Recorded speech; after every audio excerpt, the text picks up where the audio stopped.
couple weeks ago, which I should have been doing for a long time, actually. Oh yeah, I've been using Google Calendar since like 2011, and that's and I couldn't help but notice that only a couple weeks ago, today was only listed as Columbus Day, and then Indigenous Peoples Day just popped up underneath it, like not long ago. Like they just added it, and I was like, oh, that's like, oh shoot, we forgot to update. Whoops. Oh, what's crazy is that on Google Calendar, if you have like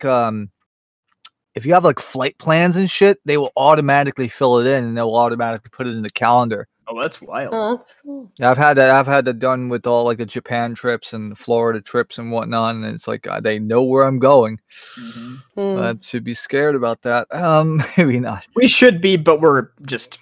Nah, it actually is convenient because it actually is convenient. It actually is convenient because then you could see the confirmation number, so that when you go to the damn airport, you don't have to freaking fumble around shit. That is helpful. Yes, and we're going to talk about something really special. I know we're going to talk about the CD. I know we're going to be talking about the episode, but let's get right into it. I think. All right. Well, I really don't have anything gaming wise to talk about. I know. Tomorrow is supposed to be the big Smash event, of course, being that, what was it? Steve and Alex from Minecraft are to be joining the Smash roster. And honestly, I just want that Hallen remix already, goddammit. That's really good, yeah. It's such a great song. It's like, who would have thought that song would have come from Minecraft? And if you listen to the original one, because some folks might not have heard it, the original version is super slow and calm and peaceful. So it's like, how the hell did they manage to create and Sakurai himself said, like, oh, we can't use regular Minecraft music because it wouldn't fit the tone of the game. But, like, the way that he remixes stuff, I mean, it's not him, obviously, but, like, the way that his people remix stuff, you could fool me. I mean, you could turn almost anything into a battle theme if you tried. Yeah, I'm not going to be surprised if it turned out to be, like, Yoko Shimomura who worked on that remix, honestly. Because Yoko tends to do some wonders. I mean, you know, she was the one responsible for, what was it, one of the tracks in Banjo-Kazooie, which was the Treasure Cove, I believe it was. Oh, wow. So she did that. Correct me if I'm wrong, but I think some of the PMD composers are actually, like, in the Smash project as well, which I always thought was pretty cool. Yeah, there's a huge cast of creators and musicians in Smash that you could just look up the list, and it's absolutely insane, man. So that's what I'm saying. I would not be surprised if, like, out of all the people, that song we heard in the Smash remix turns out to be something that Yoko would make, because she's a big fan of this whole musical stuff, and trying to create something new out of something that doesn't feel like it would work, and then somehow magically make it work. Also, hi, Tyrone. Hey. Okay.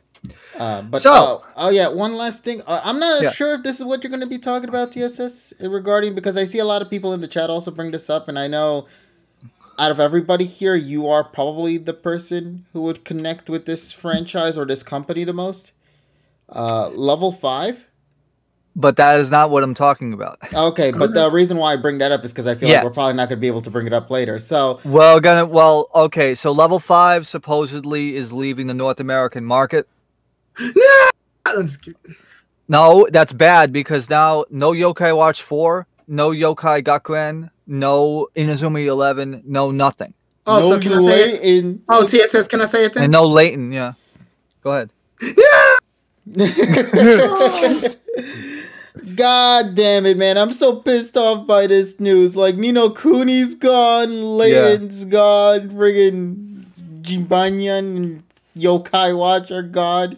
This has to be the work of a it's a shame man. Because Yokai Watch 4 is actually a good fucking game. I heard that they said that they were already in the works of localization, so maybe Yokai Watch 4 might be it'll be the last one. Maybe the last game, yeah. Which would be heartbreaking to see if that's going to be it for Yokai, or not Yokai, but Level 5 as a whole here in the US, because honestly, they've created some of the most outworldish kind of games out there. You know, as I mentioned before, Leighton, there is a game there that made me go into tears, because I'm not going to get into the specifics about it, but it involves a certain character appearing in the game and unfortunately her demise. And the way the story plays out, just makes you feel for Lei in it. I don't want to get into it. It's so emotional, but just know that it is a fan-freaking-tastic game. People, if they have not tried out the Layton series, I highly recommend you give it a shot. I can guarantee you 100%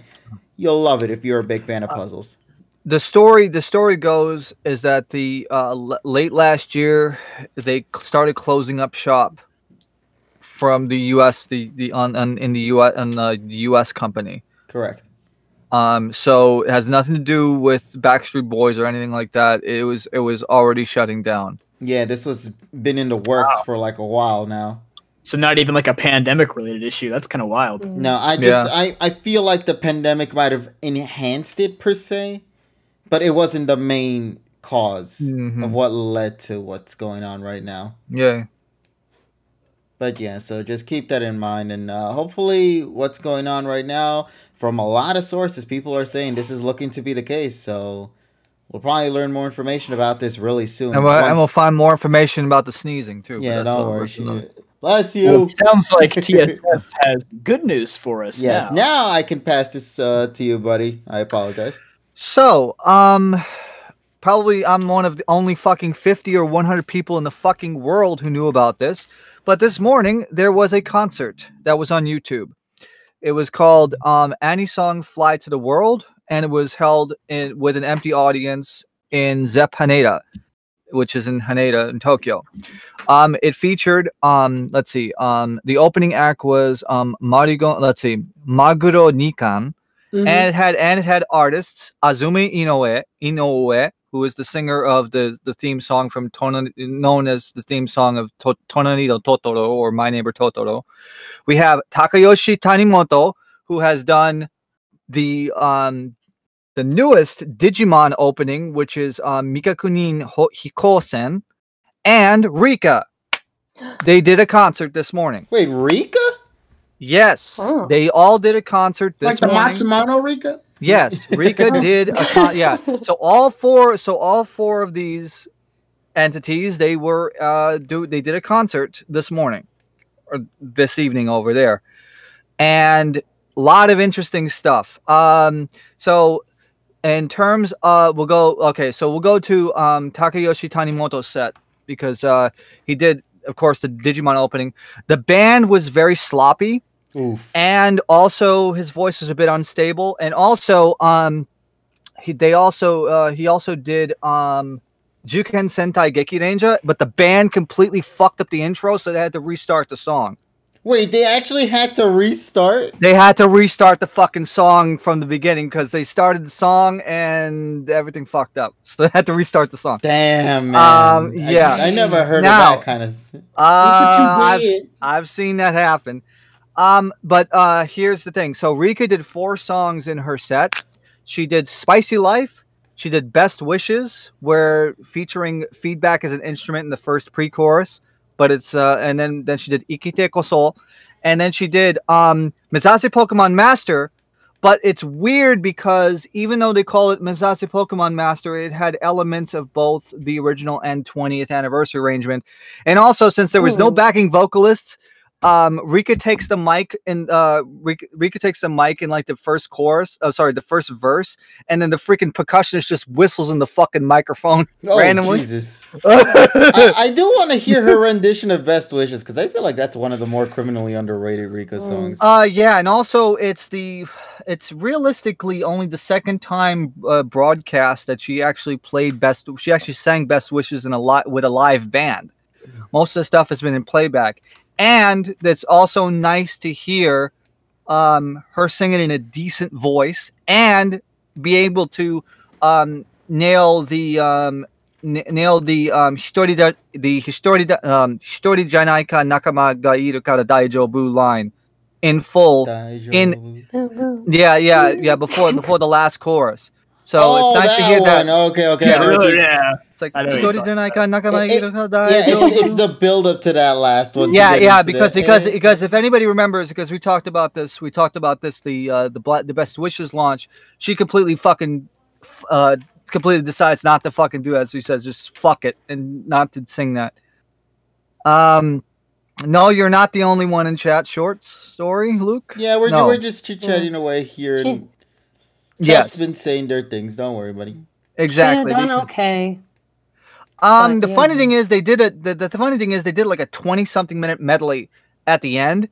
I haven't been able to properly hear that. That's why I've had like almost no time. I had work and stuff. Is it available for playback though? Nope. It's gone. They took it down. They took it down 12 minutes after. Damn it, man! They took it after the 12 minutes. I hope somebody recorded all that.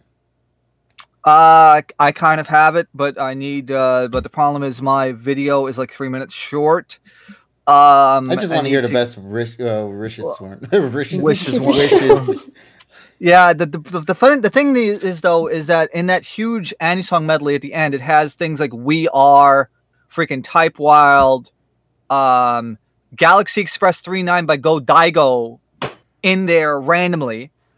So and there's other things as well. It's like there was at least like 24 songs in that medley, maybe, and also Rika did her rendition of let's see, Majoko Meg, which she did a cover of in the 90s. So she did that as well in that whole super Annie song medley. So yeah, I can't wait to be able to hear the whole thing. But I have gone through Rika's set, and Rika's set is fine.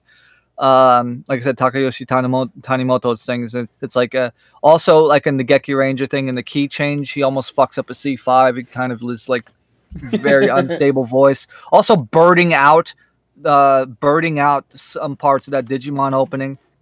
You know, actually growling out, and I shouldn't say birding out. Growling and birding are two different things in terms of vocal effect. But yeah, it was all right, but there was like lots of musical fuck ups in that one.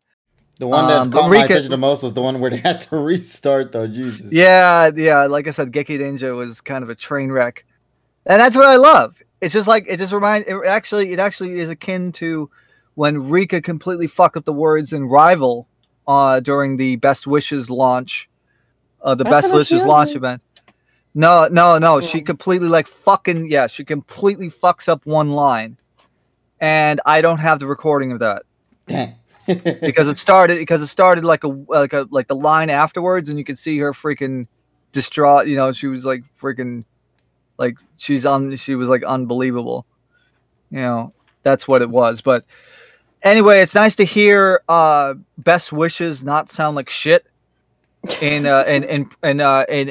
pro shot quality, because she's only been able to sing it okay from like 2015 onwards, because like 2011 her voice was shit, 2012 her voice is shit, especially on freaking Pikachu the Live 2012, where she hits F sharps in freaking Rival, and that doesn't belong. Yeah, when the intended note is G4, you hit F sharp 4. That doesn't work. Also birding out B flat 4s. That doesn't work either. Yeah, that doesn't work either. So anyway, that was the Annie Song Flight of the World. I'm gonna have hopefully more info with the medley. I know there was more Pokemon songs in that, but there was way too many songs. It was basically like a couple of lines, and they moved on to the next song, and that's the way it is. But so like I said, God, the percussionist whistling and fucking MPM, that was funny. Mm-hmm. Yeah, so and it's also quite funny just to hear stuff without backing vocals on Rika's set. Yeah, because we usually hear like the backing vocals in that. What did they do for the bridge for that song? Because I know they're kind of different. The 20th anniversary. That's all I care about. Like, you know, the bridge has the violin and the piano it's much more nostalgic sounding in the 20th anniversary. But then the funny thing, the thing is though, it was like a combination of both. So it's very weird also to have like, you know, bongos. To have bongos and freaking MPM is fun. Interesting. Once again, I'm curious to hear it for myself, just to see how it sounds overall. Yeah, I always like listening to live performances because you get something different that oftentimes can feel better than the original. You know. Like to me, I like her live performances of what was it? What's the name of it? Jesus, forgot already. It wasn't Message of Pokemon Master. It was okay. It was okay. There we go. Yeah. Okay. There's some interesting stuff too. It's because in the Pokemon song, the Pikachu concert 2001, which I've posted a couple of clips before. And okay, I think maybe one of the backing vocalists were like like a semitone off. Doesn't sound good. But I would say, if I had to like analyze Rika's voice, she didn't start doing the growling up to the higher notes, to the higher fourth and lower fifth notes until about 2006, 2007, somewhere around that. Because I have like the Eian no Ongaku Anime Shidaika Daizenshu, which was like the anti-song stuff that NHK did from like 2005 until 2009, and she was on like the 2005 and 2006 ones, and she didn't really like grind her voice too much. It was only in later years, like in the late 2000s, early 2010s, and then her voice was kind of shit from 2011 to 2013, and then she got better. Yeah. Just got a Venti and Genji. God damn it, man. Why'd you get Venti and not me? I'm so bummed out by that. I haven't even got a 5-star anything yet in that game. I've mainly gotten 4 stars and whatnot, but no beautiful 5-star characters yet. Yes. Thank you, Tasso and Hyprov. You have good taste in opening. Okay. Okay. Look, I'm biased. So. Hey, listen. Okay is okay, and there's nothing wrong with that, Yeah. But it's not her best song, but it's not her worst song. Oh no, that goes to that. Rika's weakest song. Who that? I want to say her worst song, in my opinion, from all the openings anyway, probably is Challenger. I love the instrumentals of Challenger at the very beginning. Like, if you hear the full version of Challenger at the beginning, those first 15 seconds just go strong, man. And then the rest of the song just goes into like this calm tune that doesn't live up to what it was that they were trying to attempt with the first 15 seconds of the full song. At least in my opinion. Of course, everyone has their own taste. And speaking of Challenger and Spurt, we're going to talk about the elephant in the room, aka any Poke PR waiting till Thursday. Okay, so yes, we got confirmation on that because it was so weird. Originally, we were talking about this, and a lot of us were joking, saying that the dude was gonna get fired for some odd reason, skipping over AG and just going straight to DP. HR called me into the office for skipping AG. This is it. I'm finally gonna get fired. Come back. They promoted me. Yeah, they promoted him because they realized that, oh shit, having AG openings play for Thursday's episode make the most sense because of the Marshtomp episode that's going to be happening there. And unfortunately, that means we had to skip through AG stuff for the time being. The biggest thing that just oddly confuses the hell out of me, if you listen to the video clips that they play on their Twitter account, TSS pointed this out. They're all mono. They're all mono. Mono e-mono? Yeah, they're not stereo sound or anything. No, they're just pure mono. And also, they're not the creditless ones. They're just ripped out of a random freaking episode. I'm just waiting for at one point TSS where they just accidentally rip out a subbed version and actually have that slapped in. No, they're not gonna do that. I think what they've done is they took like a Hulu version or some shit, and then they just decided, okay, we're just gonna put mono sound. I'm so bummed out because they could they have the things with them. Why don't they do anything with them, man? It's so unfortunate because this is like the one opportunity where we could get clean, creditless, opening songs, and it's like. But but the thing is though, we already have. I meant the ones without even the text at the bottom with the lyrics. Yeah, there's actually I would say two songs that actually have that treatment. I assume one is a Pokemon Master. NPM is one of them, and Poketo ni Fantasy. Is that one of the earlier ending songs? Yes, that's the third one. That's the third one. And the fucked up thing is that it's on a rental VHS. So you would know that, Kevin, if you ranked the endings. But hey, listen, I did that for myself. I'm still waiting for everybody else here to listen to their songs, and also that fantasy song is way down in my list anyway. So yeah, that's why the Christmas one is okay. No, but yeah. So it was just weird to me. Like I feel like they had the perfect opportunity to have released like pure creditless openings in good quality stereo sound and all that. Nah, we're just gonna rip them out, make them mono for some reason, and just slap it onto Twitter. And also, they skipped, by the way, they skipped the Best Wishes opening and a DP opening in their releases. Well, I think they skipped 2009 for High Touch.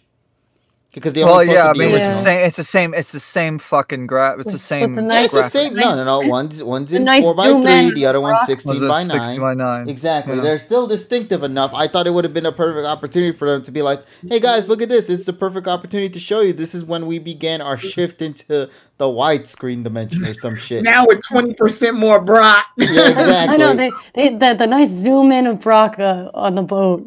Yeah, he did it. But I'm surprised they skipped that one, and then they skipped episode ends opening as well of Be an Arrow. It was funny. We know why. Yeah, we know why because they know they don't have the full, or they do, and they're probably never going to release that shit. We don't know. Or all the fans are going to flood the comments. Well, like, no, wait a minute, because this didn't happen. No, because we're never going to get that because it's owned by Kadokawa now. You can't have that.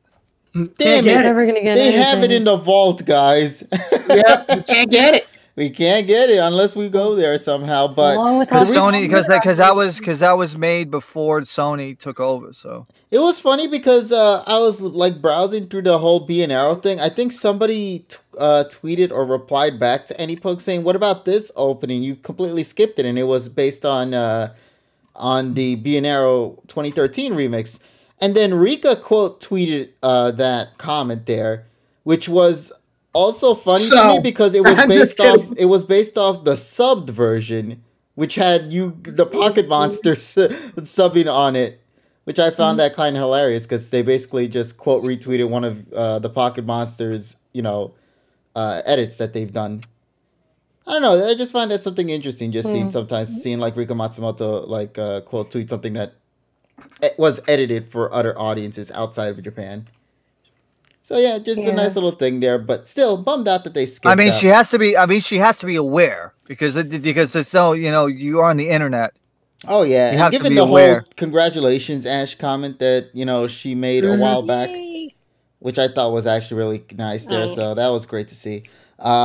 She seems like she's fully aware. Makes me kind of question if she knows about the AnyPoke side in the U.S. or outside of Japan. Anyway, I'm kind of curious about that.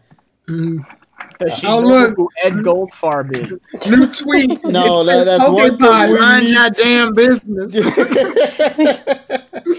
Wait, John, when you said the Minecraft music doesn't fit the tone of the game, I was about to say Goldfarb's music doesn't fit the tone of the show. Yeah. It's actually like take Ed Goldfarb's music and make it work in Super Smash Brothers. All right. Actually, that might be a little bit too far. He might not be. No, it's only if the guy works. It's only if he works with Akil Gopal. That his music is shit. Oh yeah. Because here's the thing, Goldfarb can actually make music. He's actually a pretty decent musician. And the problem is the people around him and the fucking direction they want to take is the garbage. Mm-hmm. Just very bad direction. It's a direction. Because Goldfarb can actually play fucking music. So I mean, that's what it is. Yeah, direction that's literally the problem we have with the voice acting in Pokemon Lack Dub. of direction. Like the voices are fine, the direction is awful. Yeah. Now, hell, in some cases you've seen improvement. It's just that direction is weird. Indeed. I was gonna say since we are. Is anyone gonna main Steve? Yes, me. I'm gonna go main Steve. I can't wait to troll the shit out of everybody. Why am I not surprised? KG is always the one that uses the weird money fucking on it, characters. of course. Oh wait, I still need to buy the pass. Oh no. No, you can buy them individually. I think it's funny. I think it's funny. Everybody, the top comment I saw was like on Steve's main theme. Everybody keeps saying I'm getting Sonic Colors Planet Wisp vibes from it. Oh, but I saw there were people who were like mad about Steve getting in. It's like, you know me, I'm like die hard. I'm gonna die on like the Rex Hill for the rest of my life when they never add him to Smash, right? But to me, and we already made this discussion in the PokePod last week. I'm like, if you don't want them, don't play them. I am exactly. Unless you bought the pass, but that's your own fault to begin with. Well, yeah, if you're buying the pass, that's what you're getting into. I wasn't looking out for Steve or hoping that he would get in the game, but even I was like, yo, this is dope. I didn't think it was actually going to happen. Apparently, this has been in the work for 5 years, from what we were told. Holy moly. It was like, so this character has been in the work for 5 years, man. And I'm like, wow, I don't know what was going behind the scenes to get Minecraft to get into Smash. But, bro, that took a lot. I don't know why. It doesn't even have jumping animations. Why it takes so long? When you said 5 years, the first thing I think of is Steve eating that fucking steak in his hands. It took 5 years. But how are we going to program this taunt? KG, I have one small issue with Steve's theme song. When I listen to the full version, the cow is not mooing in the middle, and it's kind of fucking with me. Because I thought that was part of the song. Yeah, like it was like a background effect or something. No, the cow noise is part, like they played the cow noise in the trailer and it hits right at a certain pause. Yeah. So it feels like it's organic to the song, but in fact it's not there. So when I don't hear it, I feel so empty. Don't worry, man. I'm pretty confident we'll get an SFX edit for you. A corrected version. Yeah, the corrected version. It's just the cow noise. There you go. I was just mad that in like the post direct in Sakurai's house, that how he was like, man, I don't make very good buildings in Minecraft, and he's showing off like all this stuff that's like 10 times better than I would ever build, and I'm like, all right, shut up, Sakurai. You're making me feel bad. Yeah, and then I was hoping in that Smash Direct he would have actually been streaming Minecraft while talking about Steve. Like, it's funny, like he got like all like the screenshots and stuff out of like his actual Minecraft. Yeah, it's like game. day one starting Minecraft. They're like, all right, guys, so I found me a nice little cubby here that I'm gonna go and use as my base for the time being, and then it just transitions to day 13. He builds a fucking empire right behind his holy cubby. Shit, creepers! I saw some people like they're labbing out their Steve moves in Minecraft. Like they're setting up combos in Minecraft. People are like, yo, they're labbing Steve on day -14. This is crazy. I can't wait to see their lava combos though with their. Oh my god, I'm looking forward to this character. He looks like a mess. I love the memes of like him building the little spot above the edge so you can't go back on the edge, and then they go, got him. I got him. Yeah. The sad part is it's pretty much confirmed you could do that, which is because people were doing this like a while beforehand, because they were like, this was one of the jokes that was going on for a long time. And then to see it become a reality with the crafting mechanic is absolutely brilliant. I can't wait to just see the chaos that's going to unfold with Steve. I only wish that he could dump lava over the edge and just like let it edge guard people for free. Nah, don't worry. We got PK Fire, the better version, so we're That's good. true. We do have that. Yeah, so looking forward. Sakurai's like, oh, this move was obnoxious. Let's just do it. But better. How do we improve and make this like? I love how people were joking about him being the most broken character of all time, and thanks to that direct, he's the most broken character of all time in the Smash game. Well, he already broke Twitter, so yeah, he broke Twitter, so he's already doing justice right there on his title. So I kind of wanted that to be his intro. Steve breaks Twitter.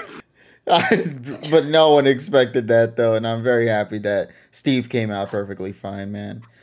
So let me just see here what else we got, since we were talking about the Steves and the music. Yeah, let's get into that. So this is one of the, well, first of all, let's congratulate TSS with his what was it, his 0.07%. 0.7%. We've said this so much, I don't think it's 0.07% anymore. No, it's 100% now, thankfully. 0.7%. It's been a long time coming. He's been waiting ever since. I think this joke began when Mewtwo's film came out. if I recall correctly. I think you were bringing that up during the time when the Mewtwo movie was announced, which was back last year. Was it last year or 2 years ago? I want to say. That was 2 years ago. Yeah, it was. No, it was but the thing is though, the 0.7% existed before last summer. It did, didn't it? Yay. I just feel like it probably became more known as we got close to as soon as we got when the movie 20 stuff movie 22 stuff happened, then it started to get more and streamlined, but I'm pretty sure the 0.7%. It's been a long time coming, man. Actually, I could probably go on fucking Twitter and look. Yeah, just go. So yeah, let's just bring this into everyone's mind right now. It's been a decade. They even commented about it in their official CD pages for this. It's been 10 years since the release of a original soundtrack for the television series. So you know what we have to do now? We have to leave like a bunch of good reviews on it and say, wow, this is great. It'd be awesome if you could also release Best Wishes through Sun and Moon. That'd be cool. Yeah, right? I actually have a funny prediction as to what I think they could do for that. But of course, I think the first thing we should probably do is mainly talk about our overall impressions and just the fact that this is now a reality. For something that's been in our fantasies for so long, to finally see become an absolute reality now. Like, I genuinely have to know how everybody feels about this. It feels like I'm still dreaming. I never thought we'd ever get to see the day, especially given the fact that it's going to be containing 58 tracks total. Yes. So that to me is mind blowing. I'm looking forward to it. I'm going to leave a negative review just to spite y'all. Damn. No, don't do it, buddy. Too long. We were so close. I'm just hoping that in the 58 tracks that, there's more than like 4 game remixes. Maybe he's made something that's like a Sword and Shield remix that we haven't heard yet in the anime, which would be really cool. Somebody pointed this out. I think it was UTSS or it was Filippo that so far in the series only 52 tracks have played. That would be Filippo. So yeah, 52 tracks so far have played in the show. So all the songs you've heard so far are probably all going to be in the OST. Which means that there's probably like 3 or 4 remixes of the Galar Gym theme, as I expected, because obviously there's like different so many different phases. Yeah, they're gonna have to do that. So yeah, so hopefully the Darkest Day arc is going to have 6 new tracks dedicated to that, which will then be incorporated into the OST. Because if you notice by the official cover, it highlights Lucario and Cinderace rather than Reboot and Riolu, indicating that probably what's going to be in the arc itself is going to be used in the OST as well. So that makes me very happy to see. Well, and also because it's going to be releasing in early November anyway, and then by that time the episodes will air. And I'm just surprised. And to answer Professor Hitch's just off a topic for a second, no, I haven't even watched Osamatsu-san the latest season yet, so I'm going to be doing that soon, I hope. All right. Anyway, back to this. Go on, JP. I was just gonna say I'm a little bit conflicted about this release, believe it or not. I mean, you'd think I'd be like through the roof about this and be like, "Oh yeah, new music, amazing! I've been waiting so long." But I'm conflicted because A, it's not Shinji Miyazaki, and there's still like a very low chance of them going back and releasing the Best Wishes through Sun and Moon stuff. And B, as I put it out before, Hayashi has not done very many game remixes, which are like my favorite things to hear. I love hearing the Pokemon music get remade for the anime, and I think that what Hayashi has done has been very, very good, but I just want more of it. So if he does have those extra tracks that are from the Sword and Shield games, I'll be very happy. But as it stands right now, it's like, all right, we got a bunch of his originals, which are okay, but like it's not like quintessential Pokemon music. It's not like, where if they released Team Rocket's motto from like season 1, I'm like, oh yeah, I know this theme. This is Team Rocket's theme, even though it's not like from the games itself. Like you recognize it. I feel like Hayashi, because he's still new, like a lot of the stuff isn't recognizable yet. Obviously they can change with time, but I am a little bit conflicted. I just wish we get more of the older music. The biggest problem, however, John, is that Kadokawa actually owns the BGM from the from the Best Wishes time frame. Yeah, before so that's very unlikely. Before. Now, Sun and Moon, maybe, but the problem is you would need to have everything together realistically. But the problem is Kadokawa owns that stuff. That's why Miyazaki had to remake a lot of the songs because it wasn't his. Yeah. Because he had to make it for Sony as opposed to Kadokawa. That's why when the shift happened, the first thing that's why all the fucking music was gone. Except for one, I think, which was in the Karina episode. That was it. And that was even a movie OST. No, actually I was talking about the transition from Best Wishes to XY. Oh, yeah. Because they even remixed the Best Wishes title theme for X and Y, if I recall correctly, in the X and Y, which my is favorite the thing version. All I've been waiting for the past 10 years is for that title theme. Yeah. And we have... Who was it that made the... Was it Filippo? Well, it was Filippo who gave us the 52-second one, I believe. Yeah, and we're still... It's so sad because, like, Best Wishes music, at least, like, the game remixes, I feel like is some of Miyazaki's best work. Like, I really love Best Wishes music. I'm so bummed out we never got the black and white finale song. You know, to their respective futures, I think it was called. Hell, Best Wishes music was so... X and Y used a lot of Best Wishes music, if I'm not... No, they're Best Wishes remixes, but they're not... They're not original tracks. I'm still saying, like the basis of it. It was so good that they had to implement they had it. to re-record every time, I never forget it, because I watch every gym fight like 3 times a year. Every time a gym match is about this... Every time a gym match is about to start, that Ash is about to do a gym match, they do the Best Wishes pom pom, pom pom. I was like, we have that one, so we're good with that. I have a good question for everybody, and you guys can answer in the chat too. What's one track that you would have loved to see released from the Best Wishes to Sun and Moon, unreleased soundtrack? And then what's one on the Hayashi CD that you're looking forward to being released? Let me begin with this one. Super Secret Training. God damn it, I need that song so bad because it only played twice in the entire series. He made that song and it only played 2 times. One in that Lapras episode from X and Y with Bonnie. The second time in Sun and Moon during the Lucario fight with Naganadel. That was the only time I recall they ever played Super Secret Training. And it is so good. And Filippo says it was played more than twice, of course. I feel like it's played only twice, man. Oh. But, bro, I need that song. It is so perfect, in my opinion. Now, from Hayashi's soundtrack, honestly, I want Phase 1 of the Gym Leader theme. Because I love Phase 1's Gym Leader fight theme. Yeah. So I'm looking forward to hearing that one. But yeah, I like that one. I can't remember. It's the one song that it always ends off like dun dun dun dun dun. Oh, that's what I'm talking about. Yeah, it's an original piece. It seems. Yeah, I like that one. It's very good. Yeah, but they also remixed it for XY.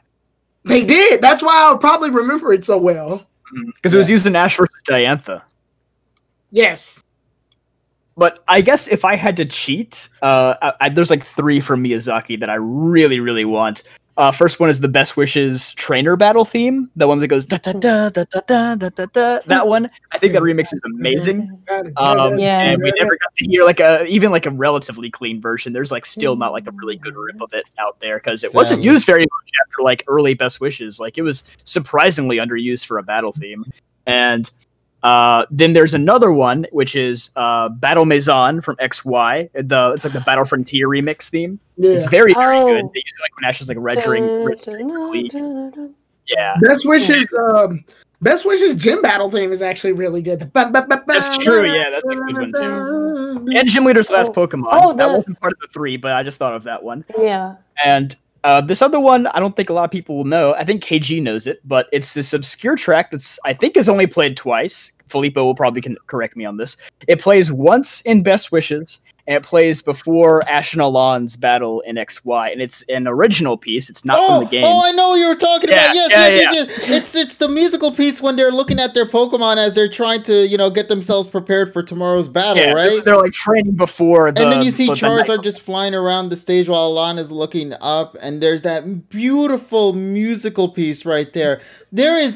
I know that song perfectly because that shit is something I've been asking for so long because it only ever played 2 times. Actually, there's a third time. There's a third time. I forgot. It's in the episode where Ash, he fake out releases Oshawott, and we actually get, a large portion of it clean in that episode, I think, because it's, a flashback montage. Yeah. So, at the very least, we do have, a somewhat clean version of that song out there. But that song deserves to come out, man, because it's one of, I personally think, Miyazaki's best. And the XY remix exists, so it's not bound to Best Wishes Hell forever, so we'll have to see.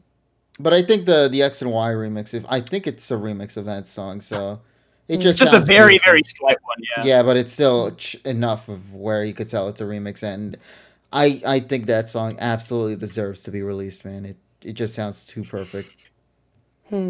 It just fits perfectly because it's like the calm before the storm, I guess you could call it, the song. And I guess for Hayashi, this theme will most definitely be on the CD, but I love Ash's theme. Which one? There's 4 different variations, well, I think. His main one, basically, where it's the one they play version? It's the one they play at the end of episode 1, where he meets Pikachu. The My Hero one. No. Just the typical one. Oh my god! I just realized the Lugia writing OST is gonna play, or is gonna be in the OST. Holy shit! I'm so excited for that one. That's good. That's gonna be great. As for mine, I'd like Route 4 from Best Wishes. That jazzy one. That is such the essence of Best Wishes. When you hear that, that's the episode where it starts. And I like Silent Crescent Chili. That one is one of the 4 that are released. So you look down. Yeah, that one's actually out there, Tyrone. Yeah, so I think they released Flight to Unova, Team Rocket's theme, Iris's theme, and Silent's theme. And that was all they released for Best Go ahead, Polly. I'm sorry. No, it's okay. Yeah, those 4. Hayashi, the Journeys episode 30. Pikachu, when Pikachu and Ash make amends at the end in Pallet Town. That really emotional track that plays. I know some people have issues with that episode. Oh, no, we have issues with the episode. The music selection, though, is pretty good. Yeah. I'm so excited. I'm going to cry when I hear it. Speaking of which, I don't think that's the same one as the Pichu evolution scene, was it? No. Oh, my God. That Pichu one is going to hit me in all the feels, man. The one where Pichu evolves into Pikachu for the first time, you hear that. It's going to hit different. It also played for Go, I believe, when he was going back for Reboot. Yeah. I think so, yeah. I'm also excited for that. I call it the Jaws theme, which they actually played in this one. I think it's officially Gengar's theme, or not officially, but it's been dubbed by the fandom as Gengar's theme. But because it's used a lot in the Gengar episodes. Yeah, and it's also used a lot in the B ones. But granted, we don't have Gengar episodes anymore, so it just what's a Gengar? I was gonna say there was one song that we can all unanimously agree is the one everyone's excited for the most. The one that's always tied to Mr. Mime. Dun, dun, that one's good. Dun, dun. Yeah. That weird derpy ass song. Yeah, that one. Oh yeah, the derpy one. Yeah, the one with the fucking the flute shit recorded. Yeah, yeah. I can't wait to hear that. The ending too, the preview music. I hope we get that one. Oh, the 1, 2, 3 remix. Yeah. So many original pieces that Hayashi has made. I'm actually quite curious to see what the titles of all of these tracks will be named. Oh, it's gonna be M01, M02, M0. Yeah, it's gonna be some stupid shit. So, for me, I actually have 2 choices, but one is not from Best Wishes or X and Y, and that is, we need the fucking instrumental version of Misase Pokemon Master that was used at the end of fucking the episodes of OS for the preview, the one with the synth flute lead. We've been waiting fucking 23 years. We still don't have it. And to concur with John on the best wishes trainer theme. I love the guitars. Awesome. And for Hayashi, the Galar Gym theme and the one that's called Disagreement. Like dun dun dun dun dun. You know. Oh. Yeah. This is why we need a Pokemon OST stream, so we could just talk about this. I'd love to do that, but just know that stream's gonna be taken down immediately once we're done. No, but like we don't necessarily have to play the music. We could just but I think it's important to allow people to understand the songs that we're trying to bring up. Also, I'm noticing my stream is starting to get a lot jittery. I don't know what's going on there with the quality, but hopefully it should be fine here real quick. I'm just hoping that they allow us to use this as like background music on YouTube, because they were really lenient with that when it came to Miyazaki's music, and hopefully it's the same way here. Although Hayashi posts his music on YouTube though. Oh, that's true. Yep. So I don't know. Yeah, you might get matched for that. Oof. Yeah, that's the thing, because if he posts all the Pokemon songs onto YouTube, it's a rip. It's a rap. But hey, I don't know. Well, we'll see what happens soon though. His music gets digitally released, so yeah, there's content ID. Shit, you're right. Which makes me beg the question: is he gonna do a digital release for this, like for U.S. audiences too? Because it wouldn't make sense for Yuki Hayashi's music to just be restricted to Japan only, given that his My Hero Academia stuff and other works he's done are also available on Apple Music. Yeah, the problem is TPCI shit. Yeah, so that's why, because this one. Because I believe Cassia, the one for Bump of Chicken, is still, I don't think, available on iTunes yet. Let me double check real quick to see if that's... Imagine if like the Pokemon Twitter account has to tweet that out and be like, here's Yuki Hayashi's music from Pokemon Journeys, and people are like, oh wow, we've never heard any of these. Yeah. Especially when you have episodes where there's 0 kept tracks. And there's a lot of them in this series, sadly. Yeah, unfortunately, and it's gonna be like, hey, you want to hear the music? But I could have sworn in the episode title it says your music by Ed Goldfarb or some shit like that. But you're gonna be like, huh, this is like a 4-note long song. Yeah, what is this bullshit? Where's my old Goldfarb release? Yeah, where's my Goldfarb Doodlelot? Yeah. Where's my 50 versions of Batman? What's laundry? I don't know. I remember people talking about the laundry theme or the circus. People who just don't pay attention to the background music at all, and they'll click on the link that the Pokemon Twitter tweets out, and they'll be like, "Wow, this music is way better than I remembered it being in the show." And then it just turns out to be something else. It doesn't exist. Different music. Yeah. No, I think that would be pretty cool. I think there's going to be a lot of like people backlash. It's like, well, it'd be nice to just get exposure out there. Yeah, exactly. Look, a lot of people know about Yuki Hayashi's name because given the whole, My Hero Academia song that everybody knows of, You Say Run, when they see his name there, they're going to be like, oh my god, it's the man who made My Hero music making for Pokemon? I think it's gonna gather a lot of attention, and hopefully we'll. And then maybe they'll re-release the episodes with the right fucking music this time. Yeah, we can only dream. But I'm just excited for this too, because you know what else that means? Given how some people tend to go wild with this sort of shit, now with the OST's release, we can actually do one of those dub audio with Japanese OST kind of things now. Yeah, because the Netflix mixing isn't complete garbage like it has been in the past. Yeah, so there could be a chance we could probably do something with that. I'm excited just to see what people are going to be capable of doing with that whole thing, if they intend to do it. So a lot of great things said before with re-releasing episodes. I mean, the fact that it's on says, nah, it is absolute garbage shit. Okay, it is absolute garbage. Damn. All right. Well, again, at least it being on Netflix means that I guess re-releases aren't a 0% chance. Maybe it's 0.7. But that's a 0.7 that I don't want to be a part of, man. I'd rather focus on my 0.7% usage in other important shit like this OST, which begs to say for everybody out there who's watching, who's probably seen this later after this stream is already done and concluded, folks, this is your opportunity support the official release. We'll let you all know if it's also going to be available via like streaming services and all that. Hopefully it will, because this is Hayashi's, songs. So I would assume they would be, but you have to support the official release. Buy the official CD, import it. I don't know how you intend to do it, but do something to show that you genuinely care, because this is the once in a lifetime opportunity that we'll get for something like this. It's been a decade since we've last received an OST release. It only feels appropriate.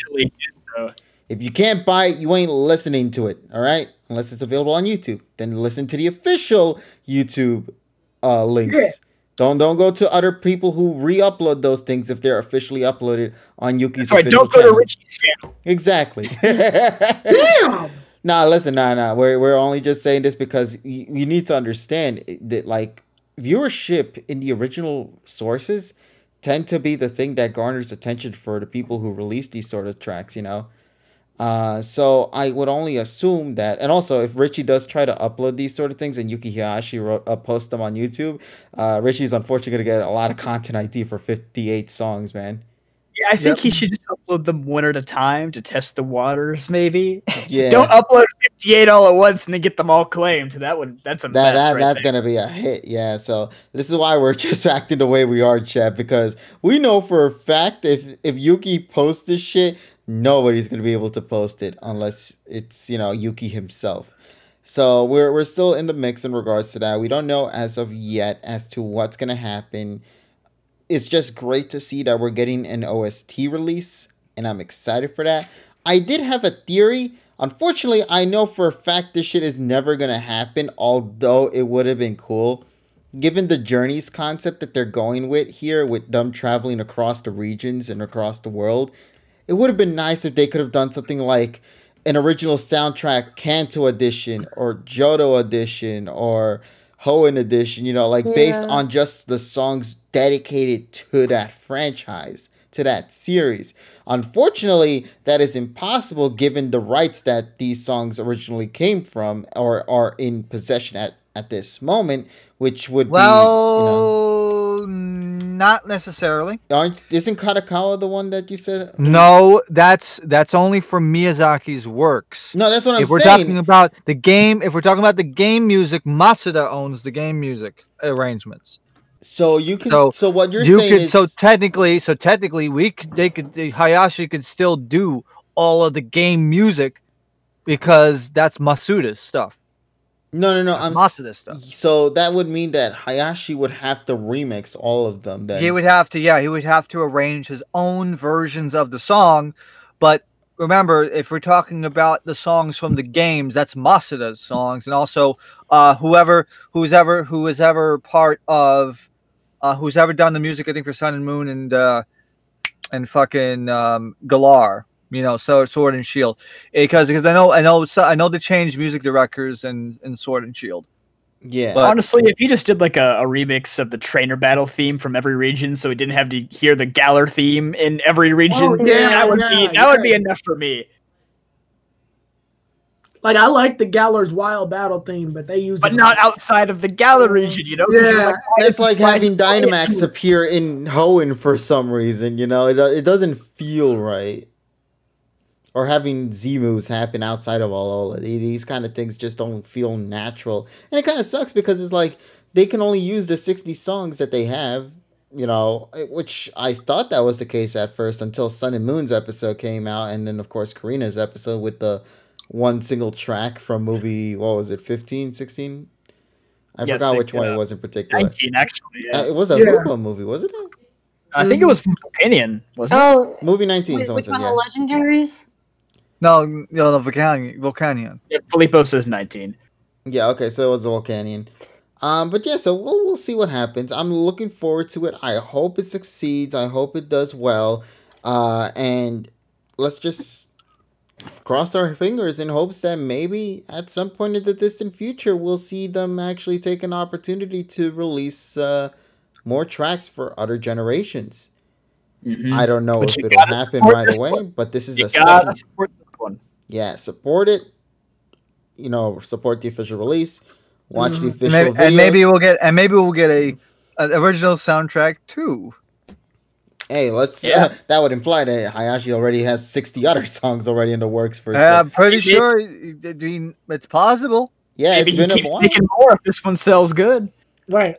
Yeah, I hope the series isn't gonna just base it off only the 60 songs he's made and that's it. The game over for that. I hope he makes more new songs out of this, and let's make it possible to see it happen with part 2, and hopefully part 2's OST will be more dedicated to the gaming side of things. Because while original is great, it also feels appropriate to also pay respect to the songs that really made Pokemon be what it is, and to see that would be incredible. Well, we'll see you guys in October 12th of 2021 if that actually ever happens. So let's hope that does turn out to be the case. Let's just see if that'll happen. But the problem is now that we're gonna have to do a podcast on Tuesday. Shit. Actually, no. What could happen is that we could overlap into Tuesday in our Monday pod, and then we'll talk it at 12:01 a.m. there, and we'll be fine then. But that would imply we go over the 2-hour mark. Well, what are the odds of that, right? Never happens at all. 1 year later. Hey guys, it's 12:01. Guess what that means? It's time for us to go talk about the CD Volume 2. Also, happy birthday to X and Y. You suck. All right then, let's go and move on. What? Here we go again. For the 5th time. No, KG's doing it to troll me and get a response, but... No, I'm talking about the games, man. Yeah, we're talking about the games, not the anime, Tyrone. It's all good. Why do you assume it's the games? Why does everybody assume it's the anime right away when I say that shit? Because we've been through this a lot. I know. And I love the game. My problem with the games is that they're not fucking finished. That's the problem. Just see the reaction. Oh, I was gonna say I want Welcome to the Kalos region. Actually, if I had to pick one from XY. Short story, Luke. That you're talking about what? That KG dies. We're not talking about that. What? But let me see. KG debated Tyrone now. Oh, I like that link. But yeah. So once again, looking forward to the OST. X and Y, you existed. I mean, you were a game, and we were excited when you came out. So I can't say anything bad in regards to that. Yeah, and then you fucked up everybody's saves because and I was gonna say the Lumio save. the Lumio's fucking bug that killed everybody's game. That I didn't hit that bug. Yeah, there's nothing wrong with XY. It just has game-breaking bugs. And I know TSS mentioned it a lot, but every time I saved, I never had a problem. So. Well, that's because the thing is though, like I said back then, like I said 4 years ago, or 5 something years ago, it was more like I have always saved inside the Pokemon Center what I could because of Pokemon Stadium. So I never had that problem because I always saved inside of a damn Pokemon Center. That's what I do too. I'm mostly saving Pokemon Centers as well, so that's probably why I never ran into that problem. Yeah. But for me, my problems with X and Y were a lot further than just that big problem. Obviously, most of my problems were problems that happened within the game itself in terms of like the story and the fact that it didn't feel finished. It felt like there was a story. It was generic. It was. It's easy and terribly paced. Well, because they got scared. Yeah, because Flare, Team Flare went into a place that wasn't even there. Well, I won't even say best wishes. I'm sorry, I'm Black and White. Pokemon Black and White ventured off into territories unknown, and everybody got pissy about it. So they ended up rolling back into their safe space when X and Y came out. And then by the time we got Omega Ruby and Alpha Sapphire, people went, oh yeah, that's right. Gen 5 story was good. Like, what the fuck?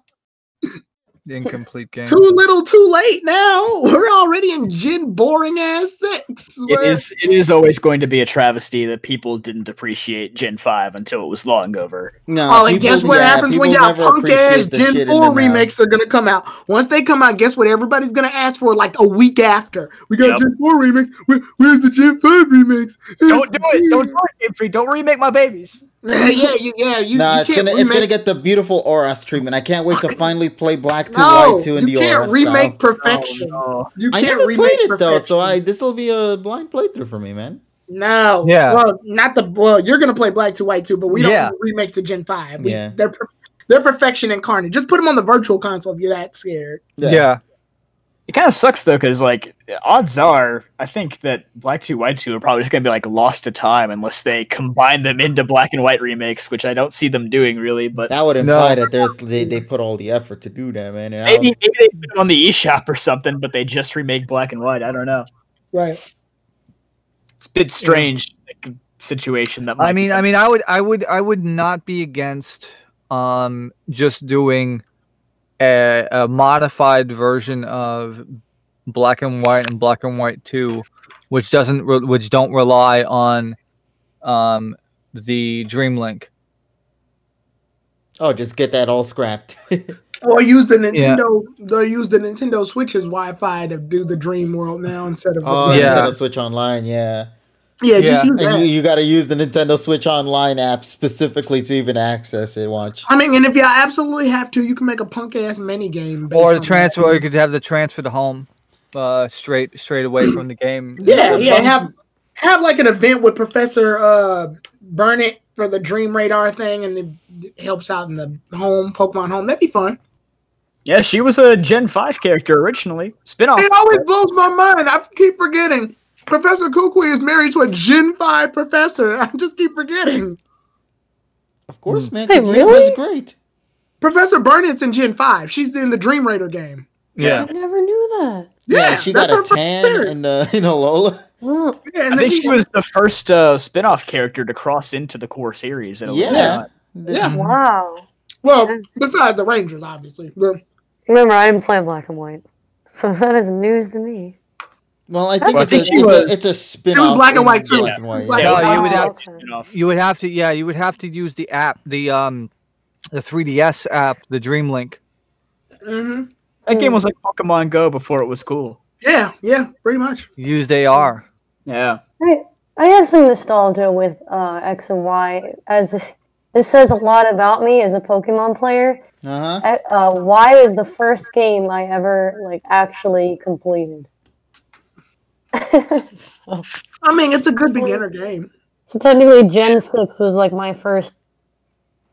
If we were to, I know we've been ragging on X and Y as games, but if we were to give it some pros, it's beginner friendly. If nothing else, definitely. Also, remember all the spinner, gas pedal. It's still to this day the only game where you get to use roller skates. I mean, who cares? But roller skates.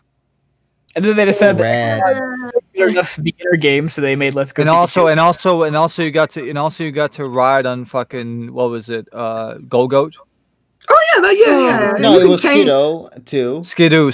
Yeah, you can ride Skidoo and Go-Goat. Go-Goat, I think really slowly in the city. Yeah, it was a forced cutscene that you had to just wait. It wasn't nearly as cool as I thought it was going to be. Yeah, they technically started the ride Pokemon thing first with Mamoswine and Rhydon and stuff. Yeah, it was like in its beta phase in X. Yeah, and then the changing clothes option was cool, and then they took it away when we got ORAS because you need to use the original characters. I'm like, this is the problem with remakes. We're restricted.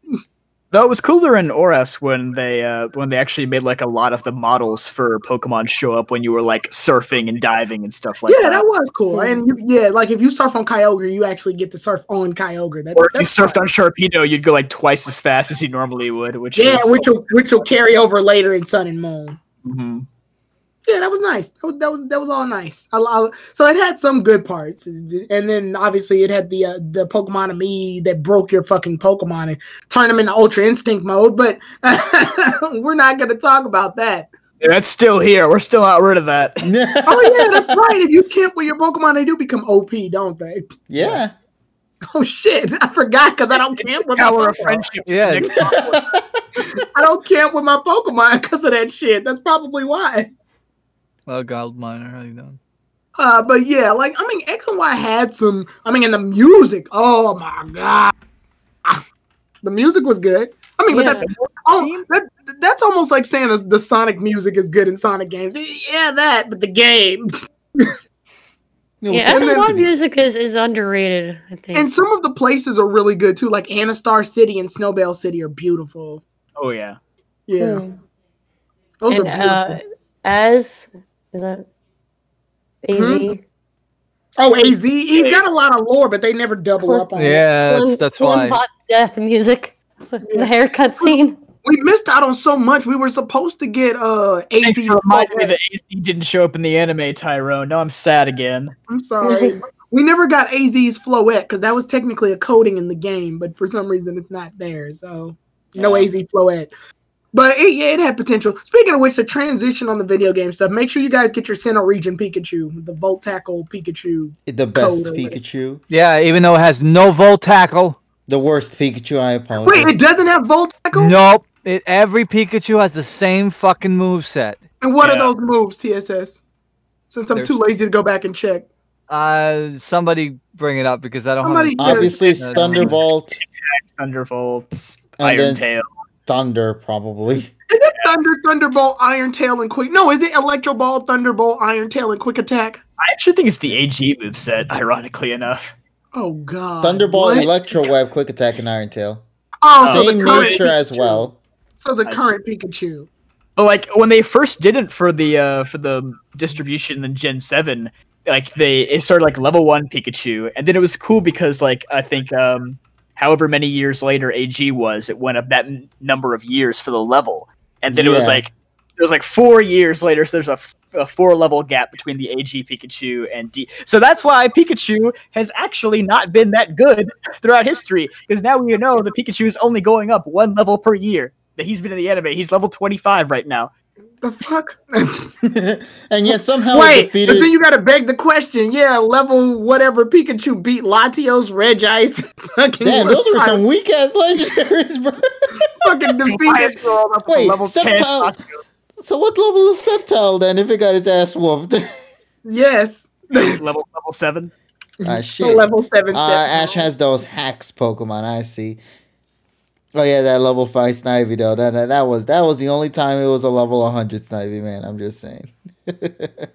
Yeah, the original were cooler because they had the unique movesets and they had the unique like levels and stuff like that. God damn it, Sword and Shield!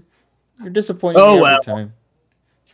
Can't have everything. Yeah, you can't always have nice things all the time. If I had to take this just so I could get my OST for the series, I'll gladly take that for now. If that makes any sense. Now, speaking about lay anime and all that, I realized... Wait a minute. Before we do that, we have to say this so it doesn't get in the thing. The clip name is Flaccid Artsy Peppermint TB Cheese Pull. Okay. Jobber Chew. All right, then. Now, what do you guys say? We finally jump into tonight's review for the week. Yeah, let's go. Sir. Alrighty then, so let's get at it. Ladies and gentlemen, let us talk about the episode that completely shocked the world. The Go Catch the Zapdos. Well, let's get into the review then. So this week's episode of PM 2019, this was fucking fantastic. I'm just gonna say it right now. This was a brilliant episode to me, in my opinion. Best Zapdos episode in the entire meta series. Oh, what about a Go episode though? I think both, really. Both, yeah. I will say I'm talking about it from a whole perspective. I will say this, in my opinion, I think Go's character has really, really improved after the events of the Sobble stuff, man. I think since I told you people. Yeah, it comes with a cost that I'll explain later, though. All right, well, we'll get to that soon. Obviously, we have to get our little brief summary. Ash and Go it came with a cost. They did not get that Go development for free. Nah, don't worry. But I do want to bring up some positive notes a little bit later. Starters, let's get into it. So the episode begins off with Ash and Go making some icing or some whatever it is in the machine that turns out. It's kakigori. That is a Japanese shaved ice dessert. Mm-hmm. It's fucking delicious. You should have it. It happened to be it happened to run on electricity because they're too fucking lazy to fucking turn the fucking ice. But the thing is, though, so something goes haywire. The machine's not working. Everyone feels bummed out. And it turns out that a Zapdos has just happened to be roaming around the area. We don't know why until, of course, later into the episode. So Ash and Go decides to go and locate said Zapdos. And this is where we start getting a little bit of an interesting character development for Go. Rather, more so, he's turning into somebody else in this show. He's starting to become a Satoshi 2.0, man. And it's even funny that I say that because Koharu is the one that brings that up in the actual episode itself when she says, oh my god, Go is starting to act more and more like Satoshi sometimes. That was a great touch. Yeah, a little great detail there. You see the dynamic. I'm very happy with Koharu's character in this show so far, but like, I like it when she's involved in ways like this.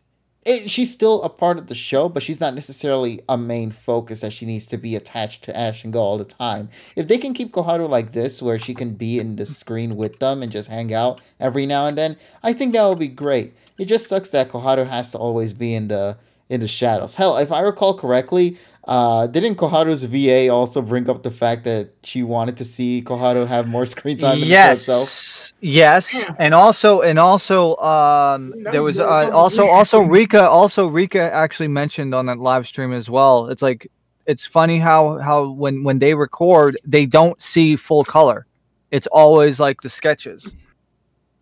Wow, makes you wonder how far in development this is. We have seen this because freaking Pokemon Pokenchi actually showed the footage, which was basically just drawings. We've seen this before. I remember seeing those drawings. Yeah, like where where it's not full color. That's weird.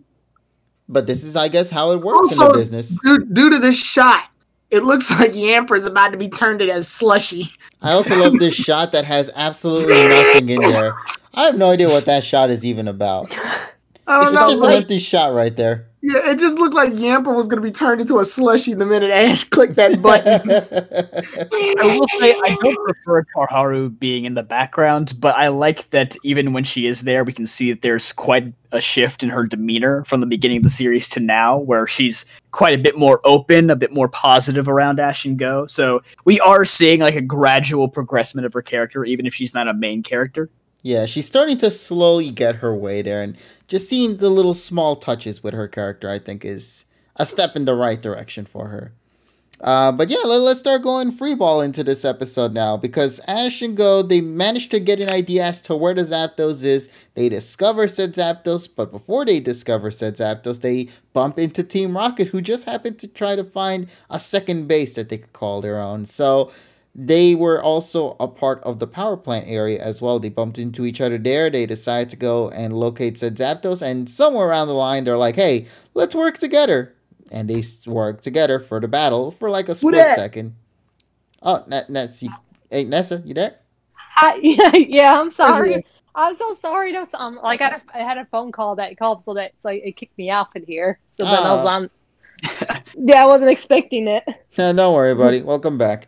But yeah, we were just getting into the episode right now. So let's see. Team Rocket, Ash and Go, they do a team up for a little bit before Go ends up getting separated by Ash. Go ends up fighting said Zapdos, has a nice moment there, and then Go throws the Pokeball and catches said Zapdos. Oh wait, no, not really. Little lightning bolt from the skies above decided to strike said Pokeball at the exact perfect location, mind you. And yeah, so Zapdos unfortunately gets released. It flies away and yada yada. The end. The episode. That's pretty much how it goes. Obviously, I'm missing a lot of little moments, obviously, in between, but that's the reason why we're going to get into the full discussion right now. I just want to get a brief synopsis as to what the episode pretty much went through. So, what do you guys say? Let's get into it then. Sounds good. All right, so beginning things off, I guess let's talk about Team Rocket's implementation in this episode. I think this was the best way they could have done it. Yeah. I think so too. I like that they were there for the moment. And then when they had to be thrown away, Pikachu came and threw them away. That's bad. Are we watching the same episode? Sure we are. You're the one on drugs, not us. I think Team Rocket was done horribly in this episode. Actually, no. They actually gave a fuck about them. Unlike the other times where they actually lasted more. They actually lasted more than 2.5 minutes. We're here to fight you, Ash. Oh, never mind. Let's fight Zapdos for 2 seconds. Oh, we're done with that. Let's fight Ash again. Oh, we're thrown away. Goodbye. Yeah, but it's not 2 minutes. That happened. But it's not 2 minutes. It's a better alternative.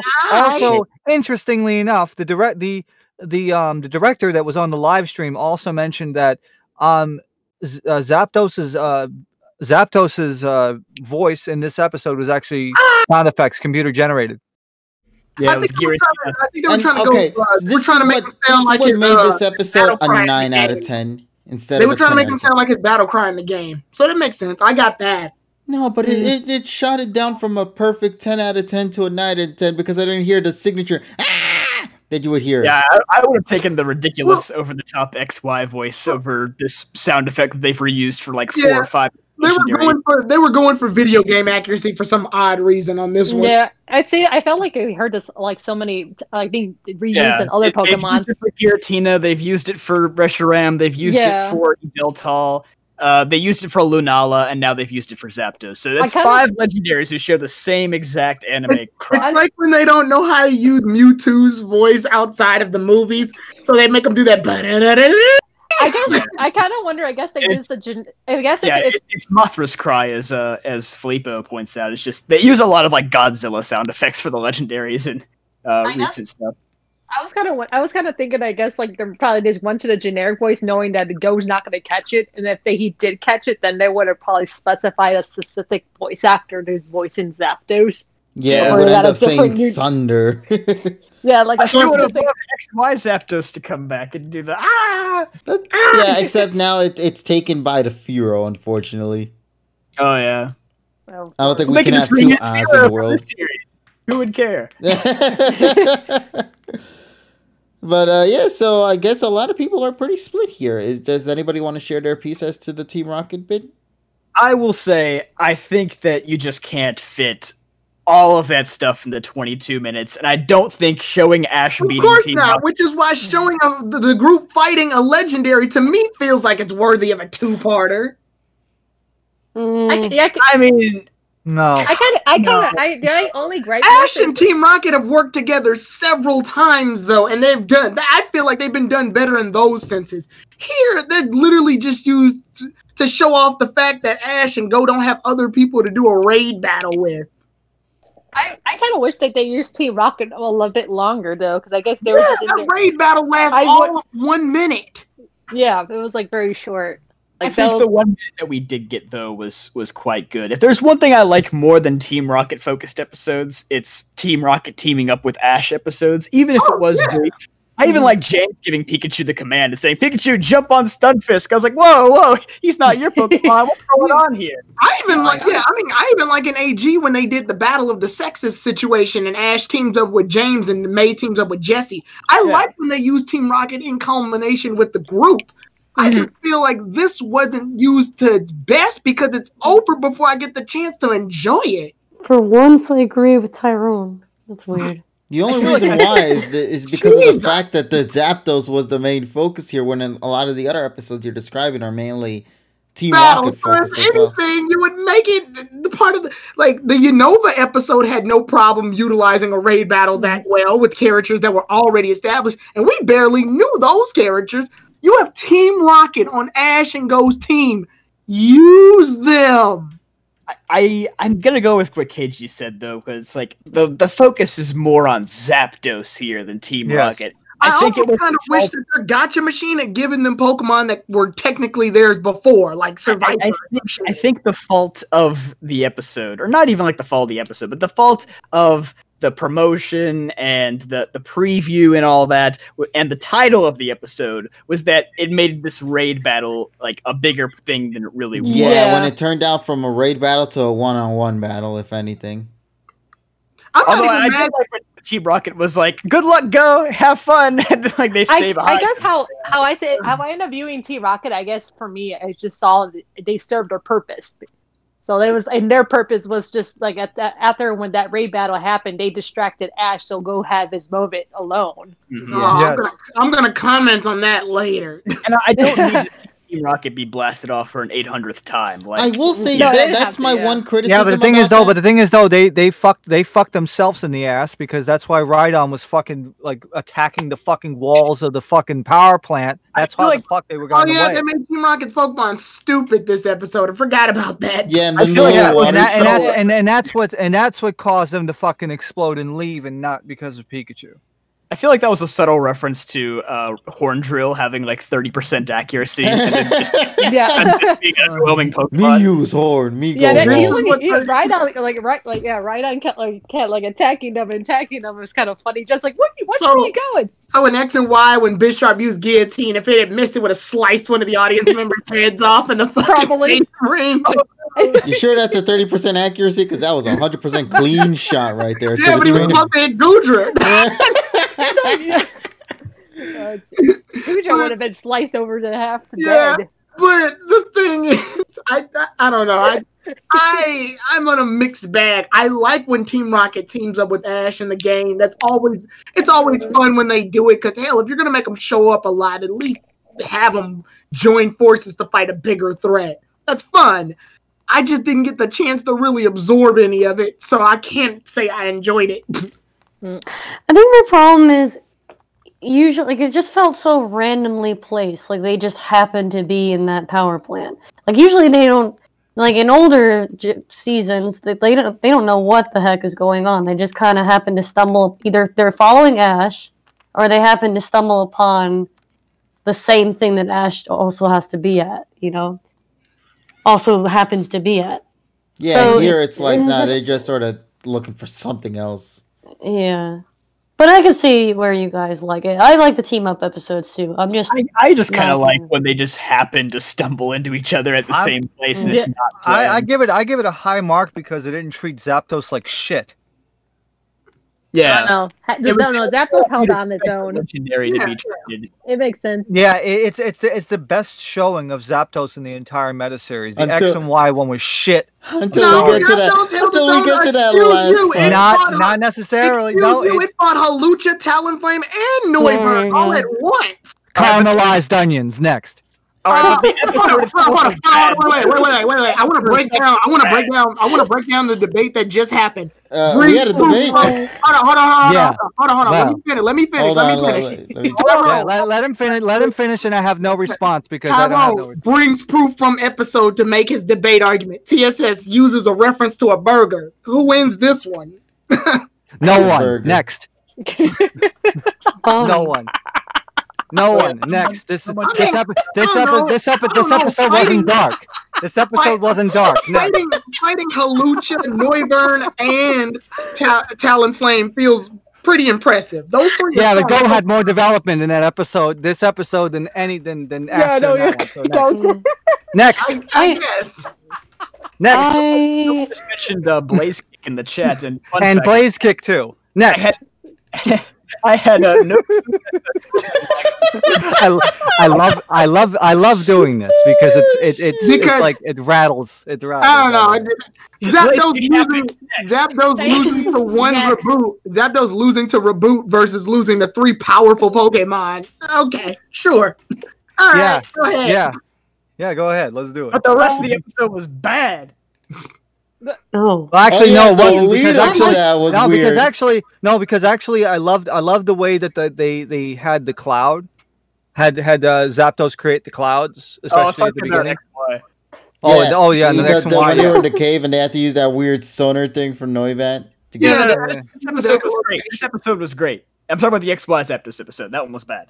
No, the only good redeeming part of that one was and that was You see, that's the problem. Here, I can actually the issue is I can actually name like all of the stuff about this episode that I enjoy. The only thing that we talk about the XY one is That's it. Well, that's because I'm the only one who went through the trouble to rewatch it multiple times. Oh, I rewatched it too. And guess what?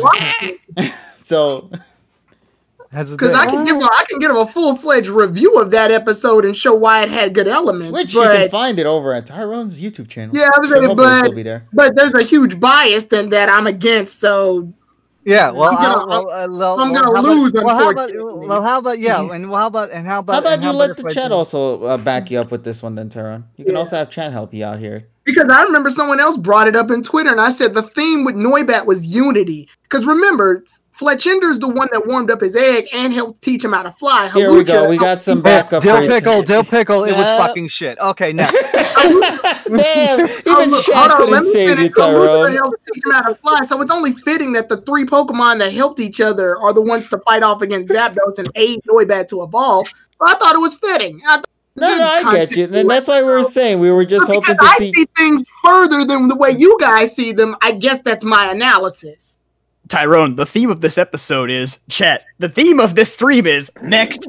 The name of this goddamn podcast title is Back to Journeys. Why don't we now? Caramelized onions. Yes. I have a question. But thank you, chat, for responding. I appreciate that. Yeah, we really appreciate it. Now go on, buddy. Go ahead. I have a question. Go ahead. When Ash said, "Hey, how are you guys today? I'm doing great." What was that a reference to? Because he was like, "Go, do you get it?" And Go's like, "I think I've heard it before." Actually, I don't. I would have to actually go through it again. To be honest, because like I said, my attention was on the focus up, and apparently I disconnected. I don't know what the fuck happened. No, you're here. No, because I heard somebody disconnect for like half a second. Yeah, Discord went wild there. I thankfully didn't hear that, but I think that was the stream. So. Oh shit! Again. Yeah. All right. Weird. No, sorry, my Discord's like glitching in and out of me.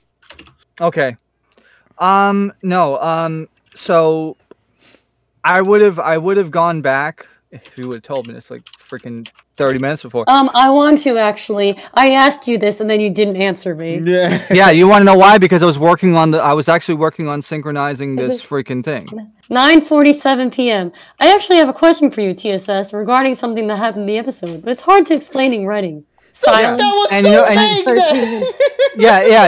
And that was let's see, that was 13 minutes before we started the podcast. I was actually rendering a video and I had to get up and get my drink. Well, I had to present for my class and watch the episode.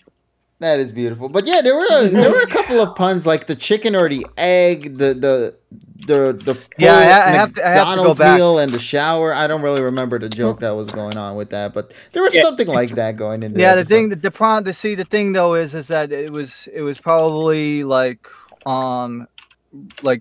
idioms that probably nobody would ever get unless if you were native Japanese. That was something I thought was kind of like elevated the episode, though. For me personally, was that like the writing seemed very funny, the dialogue was different. You had the one or the egg thing, and then there's the part where Ash is just moping around town, going thunder. Thunder. This gave me. I was gonna say this gave me a lot of strong OS vibes, especially with Ash. Yeah. Okay, another thing I want to bring up regarding that. I don't know if it's just me. Something about the art style in this episode also felt different for me too. Yeah, it looked very good, I thought.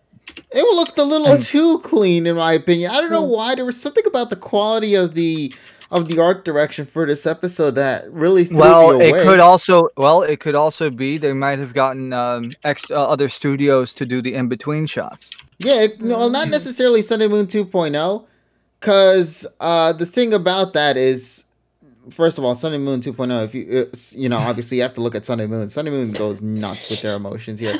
But the way they were implemented here...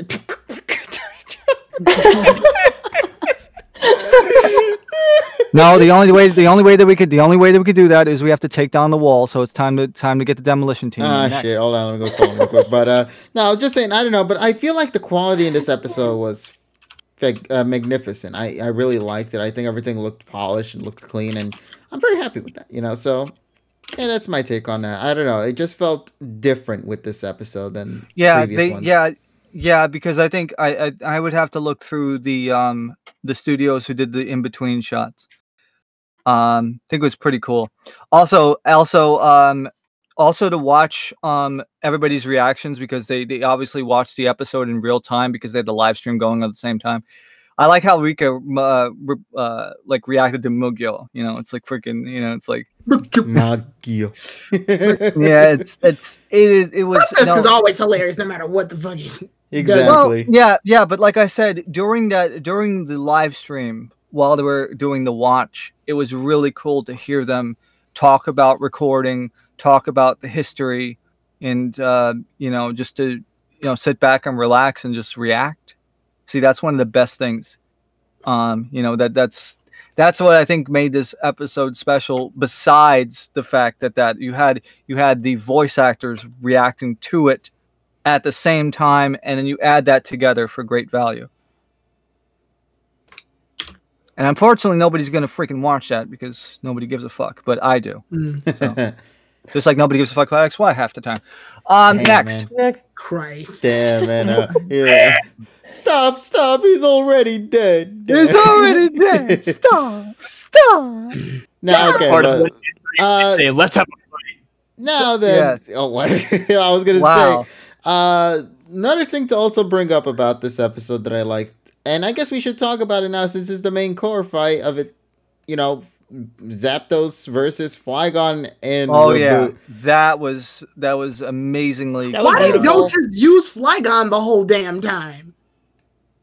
Because Reboot wanted to be the one to get the goal. Zapdos can't take hits from thunder attacks, so no. Just use Flygon. No, here's the thing: you got to see the episode because Go and Reboot were synchronized.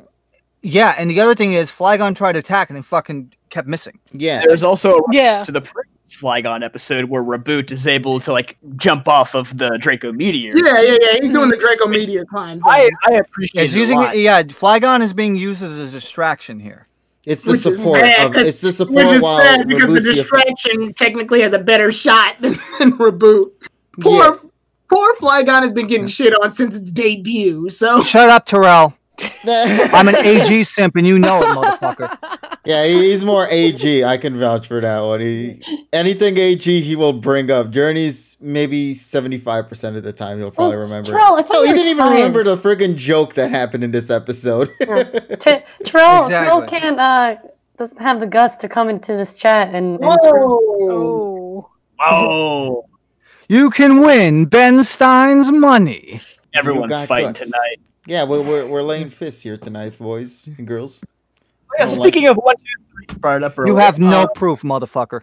Yeah. Insert stuff I thought for the fight. I mean, we haven't heard the first version of 1, 2, 3 since they changed it over. Oh my god! This was the first time they did that, and what a way to use it! I think this was great. I think the music definitely just elevated the fact that it was. Also, I think the word simp is stupid, so I'm never using it ever again. Oh, okay. Don't worry, buddy. But continue, John. Oh, I'm a simp for insert songs, I'll tell you that. But I think it definitely made this battle feel even more important for Go. Just the fact that Go has become so good at battling, it tied back into Koharu's earlier quote where she was like, "Oh, he's kind of becoming like Satoshi is," and we got to actually see that firsthand. It's that thing where it's like they dropped the hint and then it was more like a show don't tell type of thing. Yeah, where like. This is how he's progressing. This is how he's developing as a trainer. Yeah. And I liked that it was Go versus Zapdos, and they narrowed it down. The raid battle was nice. It was. But Tyrone, what happened? You got a stomach? Also, if I was a simpleton for this series, I would rank it like 1 or 2. I'm not ranking it that high, motherfucker. I'll let John say everything he's got to say. So John, I was almost done, but but also for me, I feel like the last few times that I've been on here, I've had nothing but negative things to say about the episode. So I'll say this is one of the few Journeys episodes that I thought was really, really good. I'd give it a solid 8 out of 10. Now, anybody else, I guess, wants to share their opinion on the fight before Tyrone goes into it? Because I feel Tyrone has. But before Tyrone has an aneurysm, I'm just going to also say that. This fight is proof that Go's ability as a trainer in terms of battling has improved dramatically. Yes. In the last 20 episodes, because in the very beginning he was just focused on, I'm just gonna catch them all. I don't give a fuck about battling. And now you can really see the passion in his battles, and in his eyes, the look in his eyes, and the confidence. And I think that's what I've been telling people. And I think that's one of my favorite things. Oh, go on. No, what I was saying is, I think Ghost's confidence definitely skyrocketed from when he was capturing Flygon. Oh yeah, and then hard agree. That was like right after that episode. That was like Go has been like changed ever since, and then it's like that's why like with this episode, it was actually more special. And then he was able to hold it on his own for the main part. It feels like we've been like a Go arc as of late. Well, I think that's true. I think that's true. I mean, I've already said in the past that Go needed development, and in this part of the series, this is what we're getting. And I'm hoping that after all this fucking Darkest Day shit, we have Koharu development, and that's what I'm hoping. Yeah, I think that's because this Go stuff is definitely a mandatory thing at the moment, given Darkest Day is coming, and he's going to be one of the main characters. Yeah, and one of the main, yes. It feels like mostly in the 30s, it was all Go mostly for the most part. Yeah, and even an episode by himself, which was what the history first, and besides of course Chronicles. That's why I'm glad, because I'm kind of mad about the episode in general. Like I thought it was okay. It's not one of my favorites, but I'm glad that they gave Ash that comedic side in this episode. Just I know that people might be annoyed that maybe he's not doing much, but like. You're right. It was Go's time to shine, but I'm glad that they gave Ash like the comedic. He's playing the straight man. Also, speaking about Ash's whole moment, one of my favorite moments from this has to be when Ash told Go, "Hey, your fight's not over yet." I thought that was a nice little moment there. Mm-hmm. Yes, I was supposed to mention that. But you continue bringing that one up if you like. Then no, it was mature because I feel like. Original Ash would have pushed and pushed for like I want to catch it, I want to battle, but then he paused, and I just like I just love that. Yeah, he made sure to see the situation, and Ash was like, "I see your Flygon, your reboot. They're still there. Keep fighting." That to me was great, and that was what led into the 1, 2, 3 song to play. But it was specifically for Go and his Pokemon, which was. And I still find it funny that they used the original 1, 2, 3 and not the main one. I think that's great only because that way we could finally have different 1, 2, 3. But you know, going back in the history of like post Gen 2 series, we've had mostly like the current opening being used as insert music, like Battle Frontier, or even PSM. Even though some people think it sucks, that was still good for insert music. Are you talking about me? Yes. Not just talking. No, because other people hate it too. Any person? I'll just say that in general, I thought Ash and Go were like very, very good in this episode from a character standpoint. Yes. Like we got to see them like at their best, really. You know one thing though, from when I heard 1, 2, 3 though, for some reason I actually thought that Reboot was going to evolve in this episode because they kept like now shoving the Cinderace and Lucario quite a bit. So like I thought it was gonna evolve before the Darkest Day, but then after the episode concluded, it was just mostly he just learned a new move. So I was like, oh okay, but it looked like I'm gonna say, but when they play that type of music, then you kind of know something major is gonna happen. So my prediction is that they'll both evolve at the same time while fighting Eternatus. Quote me on that when it happens. I think you might be right. I think so too, because it seems like they keep showing the two, like those two specifically. In the opening, and then now the merge that's coming out, and then the trailer, it's both Lucario and Cinderace. So I wouldn't be too surprised if that happens. I also noticed that they're actually using a static opening now instead of having different variations. Yeah, yeah, you're right. This is the same one. It hasn't changed at all. Mm-hmm. Which I'm assuming they're going to say for the Darkest Day, though. That's what I'm thinking is happening. Yeah, I think so. Well, after that arc, they have to change something. No, they're going to do a 2.0 because obviously Alola is no longer needed. Bay is no longer needed, or B, however you want to call it. It's however way you wish to interpret that name. But I assume those are going to be shuffled out. The Marsh Tom thing also is going to be removed too. I just think the Darkest Day is going to have its own little thing, and then from there, that's when we're going to get version 2.0. Or I'd be surprised if they just get a new opening. I'm hoping though that they're gonna use the second verse because they didn't use the second verse in the variation for the original 1, 2, 3. So it could be a good opportunity for them to do that. Yeah, but that would mean that they would have to probably rearrange a lot of the visuals to fit well, if that. they're going to be changing, technically, I mean, if they're going to be changing stuff, they might as well do it that, because we're going to have 4 episodes. Well, I don't know, maybe 3, 4, something like that for the Sword and Shield arc. Yeah. So, I mean, that only makes sense. Now, one last thing, of course, before I pass this to Tyrone, because I know he's waiting for his turn. I want to say one more thing, too, when you're done, KG. Okay. I'm sorry, I keep forgetting parts of my review, and they're just coming to my mind now. No, understandable. There's a lot that went down in this episode. But one thing I wanted to bring up, because you guys brought up the whole Eternatus Riolu thing, I was thinking they were supposed to evolve in their fight against Zamazenta and Zacian. That's why they're split. Yeah, that makes sense. Mm-hmm. Yeah, okay, but now I'll pass this to John, who will hopefully pass this to Tyrone, and then we'll go from Tyrone, there. I promise you're next. I'm sorry, but there's one other thing that I remembered that I had to comment on, and I like the little part at the end where it's a very minor part, but it's where Zapdos is like shooting the electricity at the electric Pokemon, and Ash is like kind of able to like interpret it and be like, "This is what Zapdos is saying." He's saying, "Oh yeah, here you guys." Get this too and feel good. And I feel like it was probably like a subtle Pokemon 2000 reference where it's like Zapdos communicates through electricity. He doesn't communicate through like regular Pokemon speech. So I just like that little part. And it also ties back earlier into the series where Ash is able to understand Lugia and Riolu, and it just kind of highlights his deeper connection with Pokemon that he has. Once again, we have continuity. Continuity not only for this series, but larger continuity all the way back to 2000. Which is insane to think about, really. Yeah. So that means movie 2 is canon, motherfucker. Ash really was the chosen one, or as he called it, the frozen one. I'm done.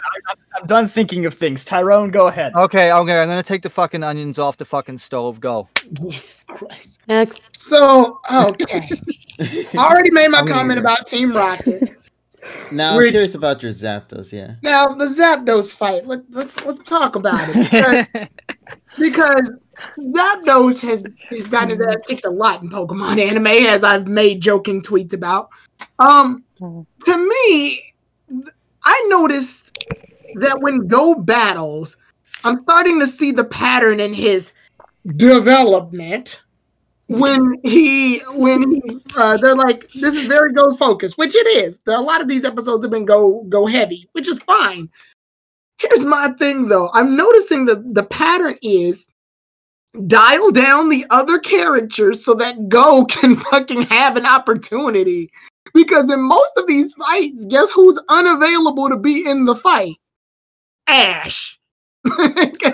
They have to dial Ash down to make Go up. Go up, go up. Yeah, something. Go gadget. There you go. Yeah, that. Go. Anyway, the point is, the sad part is, in order to get Go anywhere, they had to make Ash completely incompetent. For fuck's sake, this is his 3rd episode where he tried to use an electric attack on a ground-type Pokemon. I don't know what the hell they're having Ash do, but they're doing it in a way to make it so that Go can get the spotlight. It's almost like in the show Fairy Tail, there's this character named Erza. And she is literally the strongest character in that entire Fairy Tales guild. It's because she's Erza. The problem if you ever read the manga, you'll know what I'm referring to. The problem is she's not the main character. So what they have to do is weaken her or have her drain magic so she can't fight, so Natsu can take the spotlight. And that's kind of what they're doing here. Ash can't fight because he's dealing with Team Rocket. They did that with Aerodactyl already. And Pikachu tried to use the Thunderbolt on fucking Golem there, which I think is fun. No, it was Graveler. On Graveler there, which I thought was funny too. But yeah, they dial Ash back specifically so that Go can get an opportunity to fight. Now, I let it slide in the Ash getting PTSD from Graplock thing because, okay, sure, he lost. He lost in quite a while. Like, it's been a while since he actually lost. So I let that one slide. But the other two have literally been the exact same formula. Aerodactyl and Zapdos have been the same damn formula. We can't have Ash fight. Let him deal with Team Rocket. Like, what? That's your reason Ash can't fucking fight? And this one is because he's got to deal with Team Rocket, who suddenly decided that they wanted to be bad again. Like, what? You went through the entire trouble of going, oh, let's fight with the twerps. No, well, we changed our mind in the second that we made it. Let's fight against the twerp. And let's let go. Why? There's two of y'all. James, go get them. What the fuck? Like, what? I mean, yeah, what's going to happen? Jessie's going to lose? She loses to Ash all the time. It's Ash. So it's very, I don't want to say artificial, but it was a very big setup for Go to get that moment of spotlight. Like everybody had to move. All right, everybody, move aside. Go needs to get his moment real fast. Make sure all of your Pokemon are unavailable to fight Zapdos. He's gonna do it. And let's talk about Reboot, because I believe out of Go and Reboot, one of these characters has actually gotten more development, but I don't think it's Go. It's Reboot. Reboot's the one that's getting stronger. Reboot's the one that used its double kick failure, learned from it, and learned Blaze Kick. Go was there. He definitely was there. He was in. He's the one that told Flygon to absorb the hit, so that was cool. But Reboot's the one that went through the trouble of learning the fight. If anything, I kind of wish Reboot and Riolu were training buddies. That way, when they both evolve into Lucario and Cinderace, it actually makes relative sense. They train together, they grow together. But here, we get Zapdos losing to the fight, which at first I had an eyebrow raise about because, you know, Reboot versus Zapdos.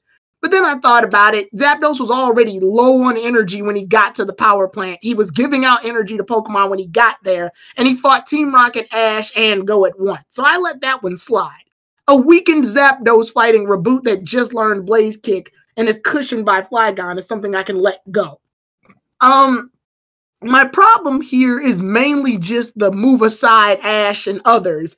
Go has to do a thing real fast. Now, the catch fake out, that's fine. I was able to deal with it. The anime has hammered home a lot of times that catching legendaries is a big thing they don't really want to tackle right now, with the exception of fucking Tobias. But here we see that the lightning happened, and I get the feeling like TSS says, I think this isn't the end we'll see of any of the legendary birds. They show up in the opening, and I doubt they're going to show up just to, like, cock tease us 3 times in a row. Yeah. I think this is Go's equivalent to Ash's B. They'll meet again, and Go will have the chance to catch Zapdos. If not this Zapdos, probably Galarian Zapdos to promote the damn game. And it's going to be much later. It's not going to be any time. Yeah, to promote the damn games. Yeah. But unfortunately, because he didn't catch Zapdos, this episode turns into Reboot learned Blaze Kick. Well, bye guys. See you next week. Wait, that's how you're viewing it? That's how you're viewing it, dude? Isn't that the same thing as Noivern's thing then? What happened in X and Y? Your son yourself. That's wait, the same thing because like Noibat evolved. That's the episode. That's important. He got stronger. Yeah, Reboot got stronger. Blaze Kick. Blaze Kick. That's a move versus a whole form. But that's also the episode's advertising Go catching Zapdos. Tyrone never change. We love you. We love you. Tyrone. Also, the episode's advertising Tyrone. The episode's advertising Go catching Zapdos. We're made to believe that he catches Zapdos. We love you, Tyrone. Tyrone, here, listen. I want you to just tag me in for a second. I don't like this tip. I don't like this journey simpery that's been going on. Okay, Mr. Terrell. That's fine. Tell me when have I given this? Where have I given journeys a rank yet? No, it has nothing to do with a rank. You can look at almost every episode review. It's rare for you to even say anything negative about this show. There's been plenty of problems. Actually, I will say something negative about this shit. No, sir. We're not getting into that. Yeah. We're talking about Team Rocket. The reason why I don't bring up this shit is because I don't want to be like Tyrone and take fucking 18 minutes to explain my fucking point. Hold up. Oh no. Taking a long time. Yeah, you were the wrong person to say any of that. I'm gonna go grab a drink. But that's not the point. We're not getting into this, Tyro. We're not gonna. They can change a single note in a song, and that's the day. That's true. That is very true. But we're not doing that. We're not doing this. Wait. Go ahead, Terrell. I'm addressing journeys. Take the floor. And then we'll deal with the simpery later. But I'm addressing journeys first. But we're not going to be using that term because it sucks. Oh no, I can use whatever the fuck I want. How dare you, sir? No, because that's the reason why I don't use fucking sus either. Okay, next. Well, I'm using it. You're not. You don't have to use it. So first things first. Let's address the Team Rocket thing. Yeah, go ahead. Team Rocket was the same. Actually, I agree a lot with Tyrone said. But the first thing I'll agree with is that I also think Team Rocket was doing the same place as being a jobber, like Ash has been for Go for so long. Because making their Pokemon randomly stupid, because I know you guys mentioned the Rhydon hitting the walls, but you also forget that Stunfisk, for some reason, conveniently, its water gun wasn't that powerful and it was shooting out like a little splash or whatever.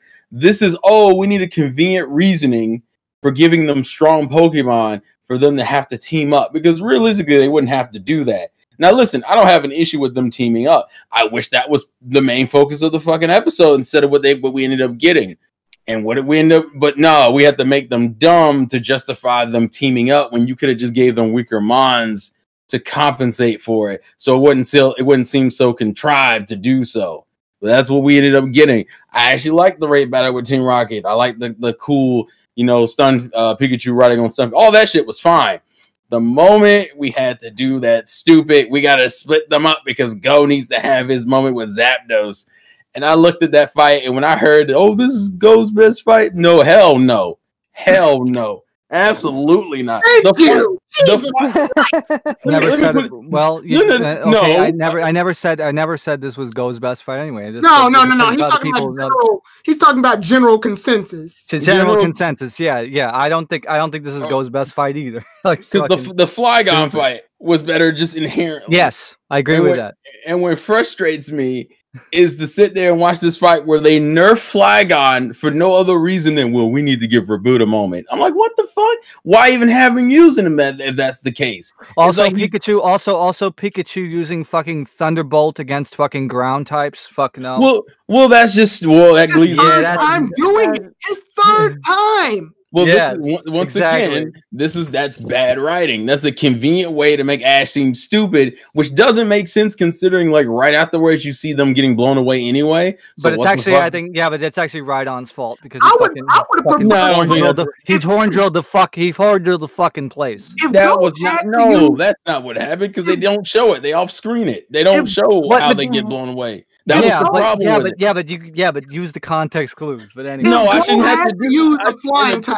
If Go had to use a flying type, he should have used Aerodactyl. He just got it. It would give us some screen time. There was no logic behind that fight other than we need to make Reboot look good for a second, and it wouldn't have. And now, to be real with you, I'm glad he didn't catch Zapdos because I would have been offended. I've been like, that's the worst catch I've ever seen in my life. This man got hit by 2 moves. He got hit by a Dragon Breath and a Blaze Kick. Everything else they missed.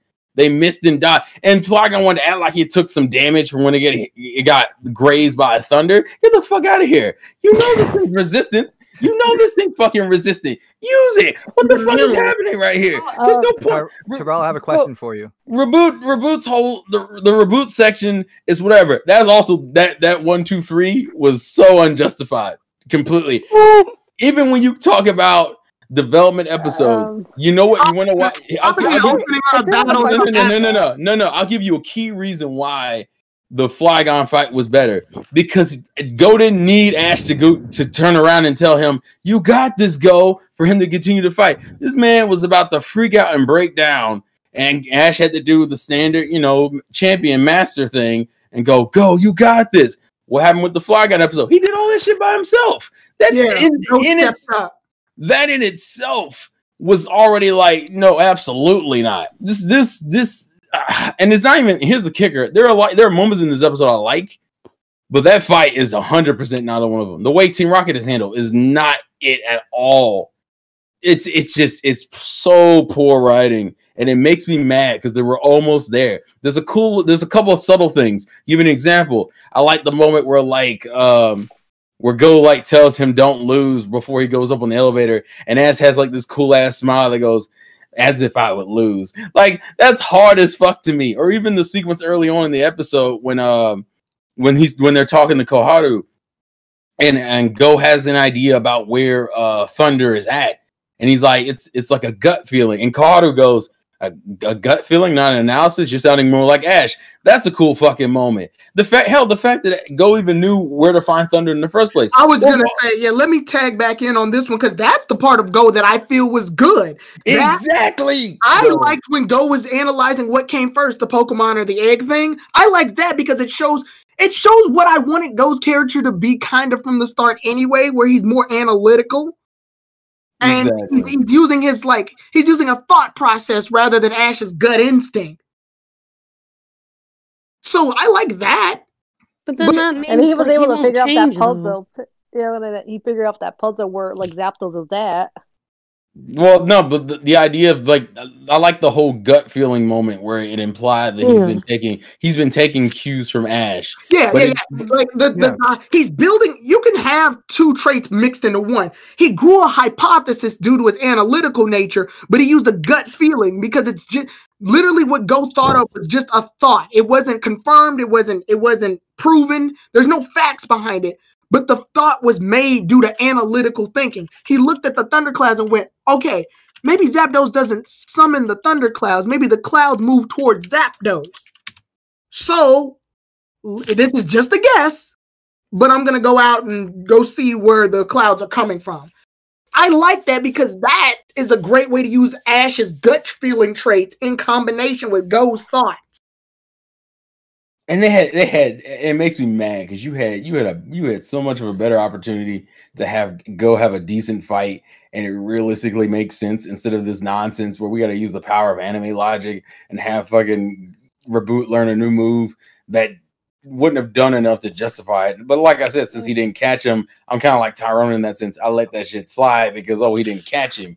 But realistically, that was I have no problem with Go developing. I have a problem with every other character moving aside to set the stage for Go. Right exactly. Now. They have to make Ash dumb in episodes to justify Go. Yeah, and they have to make Pokemon incompetent like Flygon. Like Flygon's a strong Pokemon. And they downplayed him. It's downplayed. I have a very serious question. I'm not going to. No, you go ahead. Are we going to go through this every 20 episodes? Oh my god! What do you mean? The last time that we did this shit was Jan 20. Oh my god! And it's Jan 40. Are we going to go? How you guys all doing the writing today? Is still inconsistent. Fuck right. You know what? As this conversation is happening with them in the background, I'm just gonna go talk with the chat for a bit. I'm just saying, is this gonna be a pattern? I mean, I don't give a fuck. I don't give a fuck if you like something and I don't, and you don't. Yeah, that's the whole thing. I'm just saying that. The reason why this conversation is the way it is because of how the writing in the episode to me is inconsistent. If the writing stays inconsistent and we get on and we have these discussions, this is what's going to happen. Then again, though, if you think about it, it's like, well, you know, everything is in the eye of the beholder, right? Have I ever seen the Owl House before? I've seen a little bit of the Owl House. Yeah, it's actually pretty good. I'm noticing the pattern. The only reason I made the criticism about it is because I still like when they do develop Go. I just don't like how they chose to develop. And by the way, I just want to get this out of here right now. The reason why I wanted to derail freaking Tyrone about the XY shit is that we've usually spent like an hour and a half going off topic, and that's why I wanted to stop it. I just want to do that for the stream because sometimes there's people here that never watched our stuff before and said that, like somebody said here, I don't think there's going to be a stream next week. Of course, there's going to be a stream next week because this is how we are. We're vicious motherfuckers. Whatever TSS said does now does not verify and for every I do single agree with person in him. this call. I don't think we should talk about XY very much. I think we should talk about journeys. No. Other series. That's fair. That's fair. That's 100% fair not to bring up other series, but as long as you're using it to make a point and it's not being dragged out. Okay, don't worry, I'll do it. The problem is I saw where it was going and had to fucking stop it. All I'm saying is listen. I felt like there was some simpery for journeys going on here, and I just wanted to come in here and prove some points. Although technically you have no proof of what's going on in my head, so therefore you have nothing. Sure. Oh, hey, listen. There are recordings, guys. Go back and check the previous but you're not tapped. Yeah, but the thing is though, you're not tapped into my freaking nervous system. Hey, listen, I'm talking to the viewers right now. If you think I'm lying, go back and check some of the other episode reviews for Journeys. I believe that he has. That's all I'm saying. You can like more than one series. I mean, I'll say this. I like it from. Shut up, you jackass. I had stopped talking. Jesus. Kevin's about to make I know. It was under your breath. I like it from just the way that the adventure is going.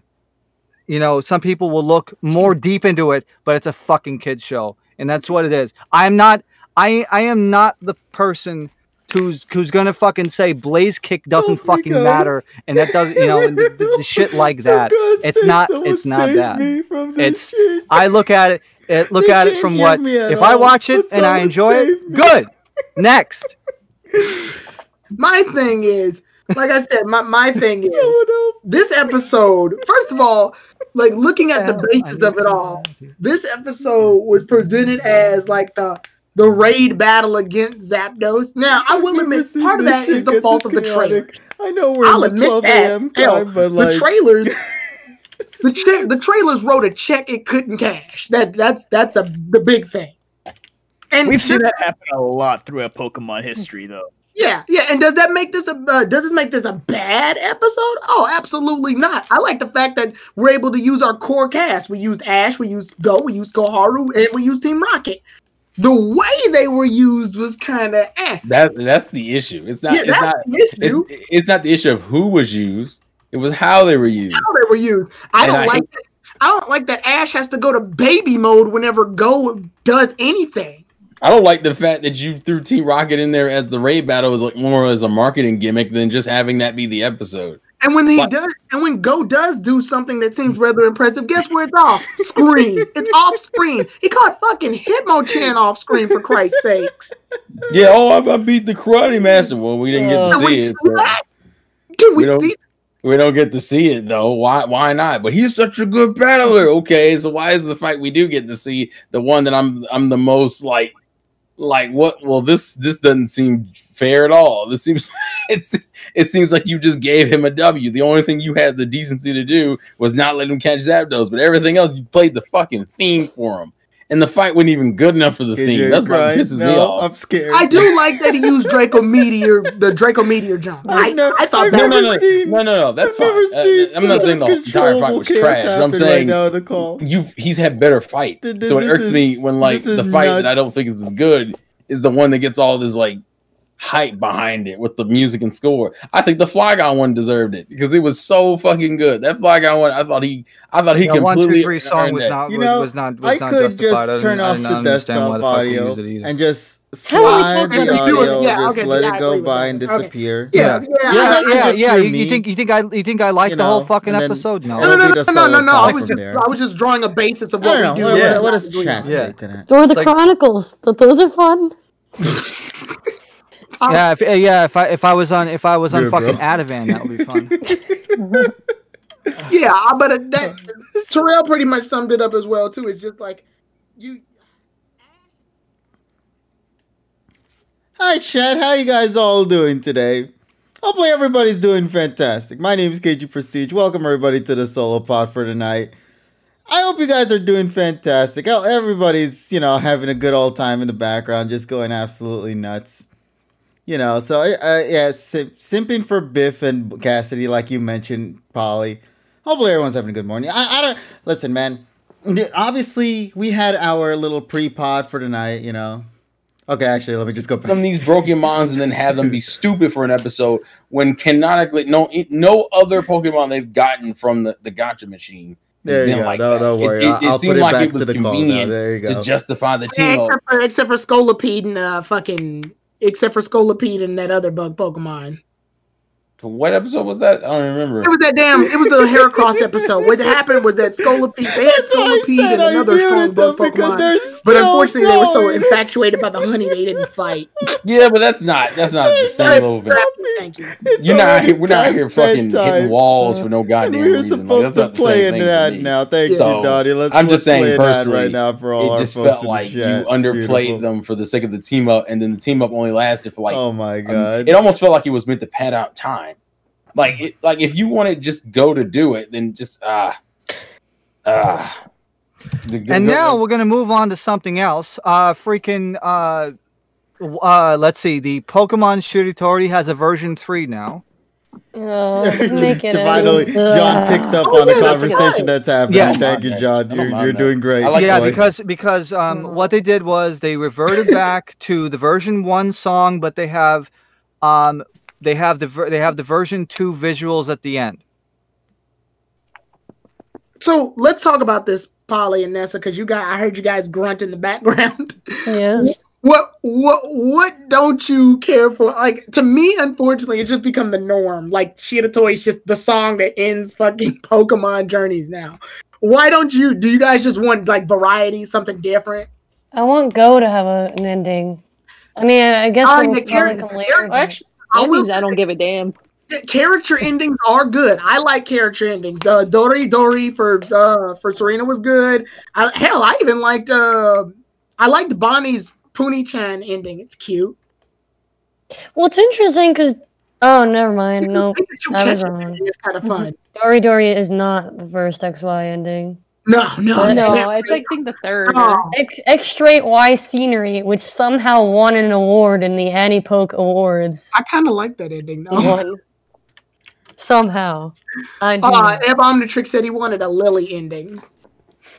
And actually, there is one fucking other piece of music we want to talk about, and that is the Pokemon Coco. We have Show Window, which is another Taiku physical education. Yeah, that's literally what it says on the fucking website. Taiku physical education. We have a 40-second clip from that. Cool. I thought that was pretty all right, and also we get to see a Cinderace in that. That was a cool. Cool thing. Yes. And KG, you come out of your box now. KG, where are you? No, I'm busy chatting with chat. You guys all just continue your chit chat while I'm still talking with chat here in the background. But you care about Show Window. Anyway, guys. So, in my opinion, the Coco film that's happening right now, honestly, I think the new song is actually pretty great. So, do we have anything? I'm very happy with to close this out. I'm so bummed out by the fact that we only got a preview of it. Well, okay, I just want to say people are going to once again. I hope they're not going to do the same shit that they did with fucking XY79 and think that it's a fucking special, even though it's a 2-parter. It's one episode. Yeah. It's one episode with 2 parts. Yeah.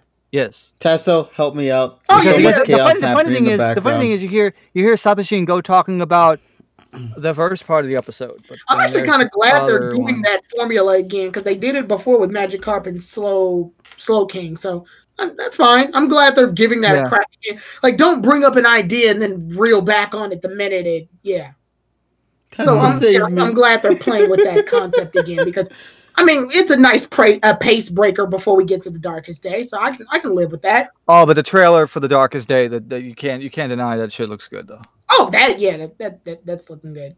It's just basically a movie without being a movie. The problem is that because it's a trailer and it looked good, they need to follow through. Just like every other show and film, man. Let's hope they do follow through. I'm hoping for the best. Yeah, but KG, what do you think about that? What do you think about that that Show Window song? Because that's going to be the full version. Well, that's the third. Yeah, that's the third song out of the 6 that Taiku Okazaki's doing. Taiku Physical Education's doing. Yeah. So we have 3 vocal songs so far. We have the ending theme. We have the theme for what is it, Sarud, and then the Zarud March or whatever the fuck it is, and then we have Show Window. Yeah, Show Window's so far becoming my favorite song out of the film. Yeah, I love the theme. And the other thing is, if it's 6 songs, we don't know who the hell's doing the rest of the music. It's like, is there going to be like only like 6 tracks? I mean, they can't be. I mean, I don't know if Miyazaki's coming back. I don't know if Hayashi's doing the music. We don't know yet. Uh-huh. And it's already 2 months before the film, and we don't know shit. Yeah, it's weird though. Normally they do a way more promotion by this time, right? Yeah, exactly. But then again, though, we're kind of offset by like, what is it, 5 months because of the Backstreet Boys shit. Mm-hmm. So the timing for all the announcements are kind of fucked up. Pretty much. Yeah. So I'm just hoping that we get more information on the background music coming up soon. So I'm hoping. Well, that was interesting, I'd say. I had no idea what you guys were saying this entire time. Everybody was like muted for me, so that was interesting. So the CD. Why the hell did you mute everyone? He's lying. Oh, we know why. Yeah, we know why. He's lying. No, you can check the stream now if you want to. Oh, God. You guys were muted. Chat can actually vouch for me. You guys were muted for like a bit. Why? What do you mean we were muted? Yeah, you guys were muted for me. I won't say any more than that. But anyway, thank you guys so much for being with us here tonight. We hope you guys absolutely loved and appreciate everything for this discussion. And thankfully, everybody here is all chill. Once again, don't worry. We'll always still be here every single week because we do this sort of shit. It never changes. It never will. Also, it was a perfect opportunity to talk about X and Y, buddy, because it is the day of X and Y's release. So it only made sense to do said thing. So thank you everybody for joining us here tonight. We hope you guys loved and enjoyed our conversation / review / debacle that we had going on here. And let's see if there's anything else I'm missing. No, everybody here in the call, Tyrone, TSS, Insane Game Freak, Polly, Nessa, JPR, thank you guys so much for being here. You can follow all of them in the description down below in the friends segment. I still got to go and update that for other folks.